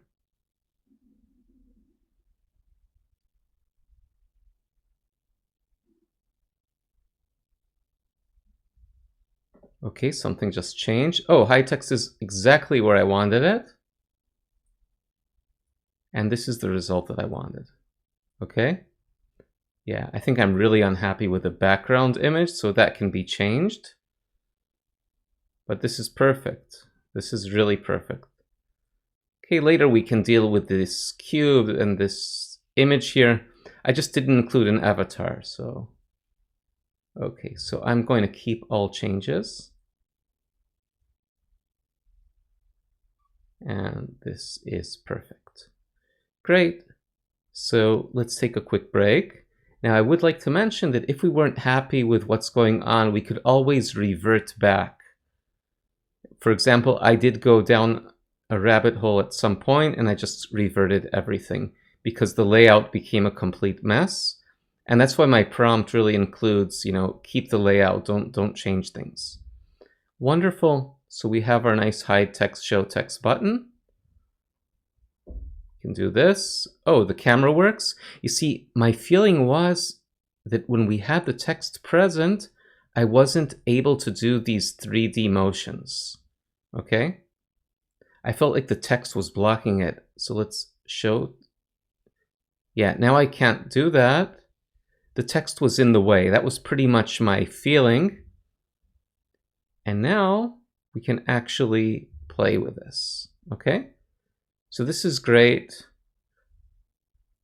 Yeah, this is wonderful. Great, so that wraps up our little Three.js project. So have a wonderful day and see you next time. Okay, welcome back. So in this lecture, I'd like to focus on the images of this app. So let's click on readme.md and we can look at Markdown or Preview. So I'm in the Preview and I'm particularly interested in the images. So required textures, space.jpg, moon normal, and me. Okay, so we don't have any of these files and I want to add them. Okay, so I have a bunch of images. So normal, moon, and me. So this is the normal. This will give some kind of feeling of depth to the moon. We have an image for the moon. And I have my own image. I don't know if I like this, but this is just some random image. Okay, great. Now this is a JPEG, and let's go back over here.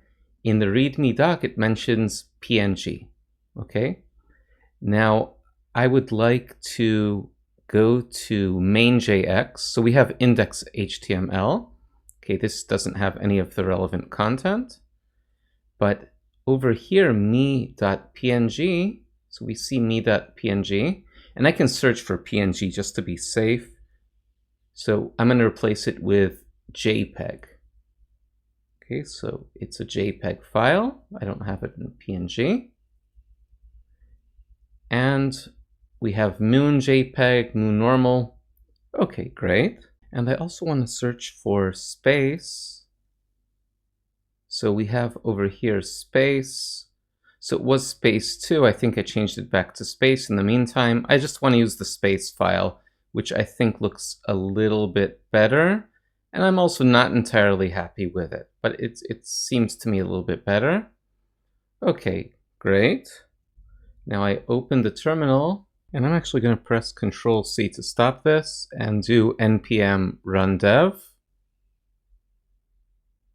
Okay, and we have this that looks all right, high text. So if we go back to cursor, we notice the location of space, moon normal, me. All of these should be in textures, but we have no such folder. And that's why things aren't rendering properly. Alternatively, we can go to main.js and just remove every occurrence of textures. Right, wherever we see textures /. So for instance, for me, I didn't have texture. That's it. So I removed all textures in the folder. And now we have the moon rendering and also the cube.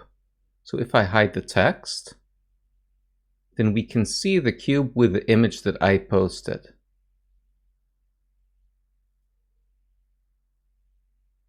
Okay, very cool. So this is a cute little app demonstrating the capabilities of Three.js. And let's just go back to our README file.